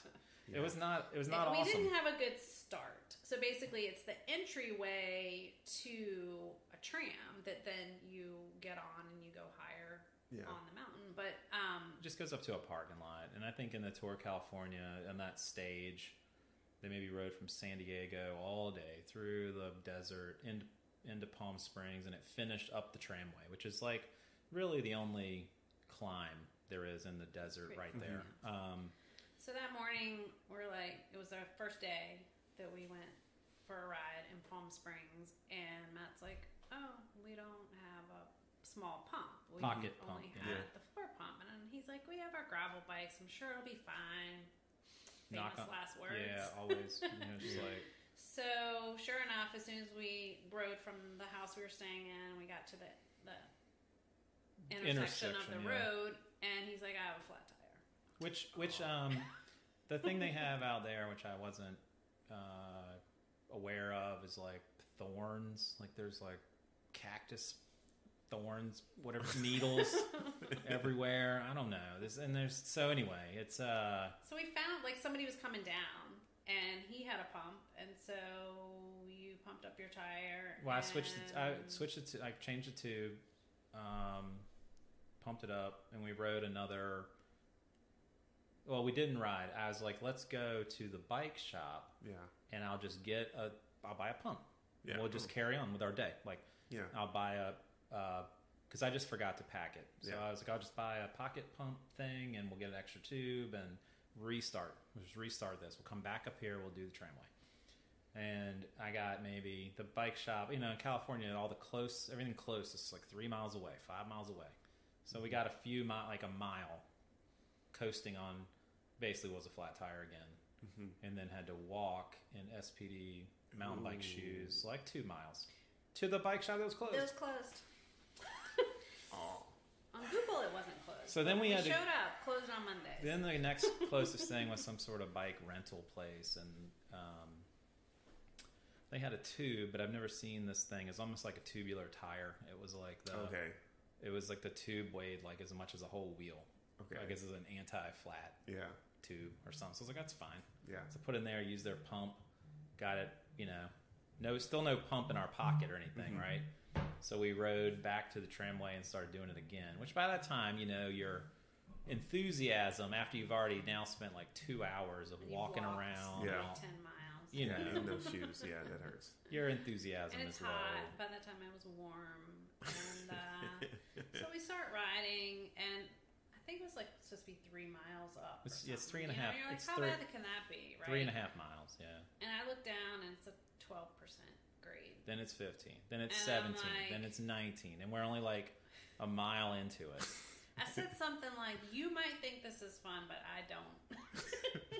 And you don't realize, it's not one of those switchbacky things. There's no landmarks, right? Because it's the desert. So it's just this wide open thing. You just see this paved stretch. Just like, it's like goes off into infinity. So it doesn't really look that steep, right? But it does look really long, right? You're just going in a long straight line, but up, just straight up. So if you're out there, I wouldn't do it. I wouldn't worry about it. It's okay. It just doesn't do anything. We end up going back. So we ended up driving up there just to see what it was like. Okay. And it was really steep and nothing to see.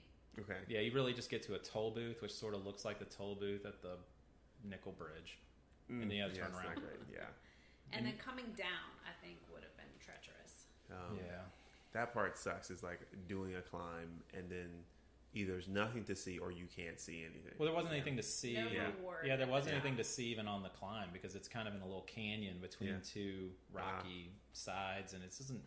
it just wasn't awesome. And then so like as a second attempt at something more awesome, the next day we went to Joshua Tree National Park, and that was incredible. That was did that 2 days. Yeah, and it was so cool that we're like, well, we're gonna do it again tomorrow. Like we're gonna come back, we'll just go to the other end. You know, it's like a road that kind of cuts through. So we'll go back and we did the other end of it. So we did almost the entire thing on bikes, except for just kind of this one little patch in the middle, little section in the middle. Okay, all right. Wait, you said your earliest memories with BMX bikes? Yeah. Okay. Yeah, that's the beginning, I think. You know, I really think, I mean, I rode a bike as a kid, more like for just as an outside activity or just escape, right? You know? Yeah. But the way I got into like cycling, like real cycling, was again just from commuting. I mean, I got a cheap, junky, specialized mountain bike when I went to college, and it was like, going to be the commuting bike to ride back and forth to classes. And that lasted probably a couple of months, and then it was like switching parts out on it. Yeah. And, I immediately like met people that mountain biked. And like at that time there wasn't a ton of trails, but there was like the Buttermilk Trail off of Riverside and Forest Hill Park, and there was some stuff, so I ended up just sort of pretty quickly getting immersed into like mountain biking, and then the road cycling came later, but almost like as a way to increase your fitness so you could do better at mountain biking. Yeah. So that's really at that time that's what people did. Like, with the road bike, we just rode road bikes, just to get more, because with mountain bikes it's a lot of stop and start and jumping logs and whatever. Do you have a preference between either of you? Have a preference between the riding road and riding trails with the gravel bikes? Is it about the same for you both? We try not to do all trail, I would say. Like, even if we're going out on the trail. Like, if you got is there a preference? You mean like riding a gravel bike versus a road bike? Or you mean like riding on a trail versus riding on the road? Right. With the right equipment. So if you're riding road with a road bike. But when you say a trail, you don't mean like the Capitol Trail. You mean like the... Like a dirt trail. Yeah, dirt trail or gravel or road something like that with the gravel bike. No, on the road. Oh, really? Okay. Yeah, 100%. Okay. Yeah. Like, it's nice to mix it up with something different. Yeah. But no, I like riding on the road. And then I was going to say, even the Capitol Trail, like, definitely after work, we'll go from our house to 4 Mile Creek and back. Just as a, like, kind of mindless, the route without thinking about it, right? But other than that, we always try to incorporate, like, side roads and stuff. It's very rare that we'll just get on the trail and go out and come back. Yeah. We always try to do, like, what's your favorite road? Carter's Mill. Yeah. But the other end of Carter's Mill. So, Carter's Mill. like... Why is that runs into Willis? Carter's Mill. What am I thinking of Carter's Mill? Like Malvern Hill? Yeah. You're at Malvern Hill where the cannons are. Yes. Yeah. And you come back towards the trail. Yeah, I know that road. It's all downhill. It's really fast. That's true. That's right. It is all downhill. Yeah, I've been on that one's cool.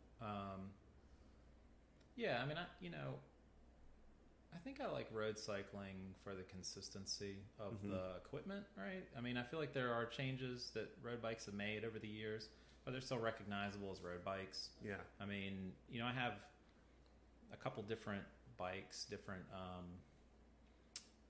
generations or whatever. I have like anything from like a vintage bike to my current, brand new bike. And they're still recognizable as road bikes. I mean, the frame shapes are the same and the equipment's generally the same. Whereas mountain bikes zigzag all over the map in terms of like kind of the approach and the categories. Mountain biking's real big into making categories for you to fit into. Okay. Road cycling, there's one kind of road cycling, really. So you're on the road. Just on the road. You're riding on the road. You can ride faster or slower, but generally the etiquette's similar. And and that may be some of what frustrates people is the lack of etiquette. Yeah. Or some people's not knowledge of the etiquette. Yeah. I thank you both for Thank your you. time and coming out and talking and letting me record everything. People may have questions, so if they do about traveling stuff like that, I might forward them to you. Sure. You know, so because I'm sure they'll appreciate that. Yeah, I can only tell you the way we do it. So it's good enough. Yeah. But yeah, thank you for your time. Appreciate y'all coming on. Yeah, man. Thanks for having us. Thank you.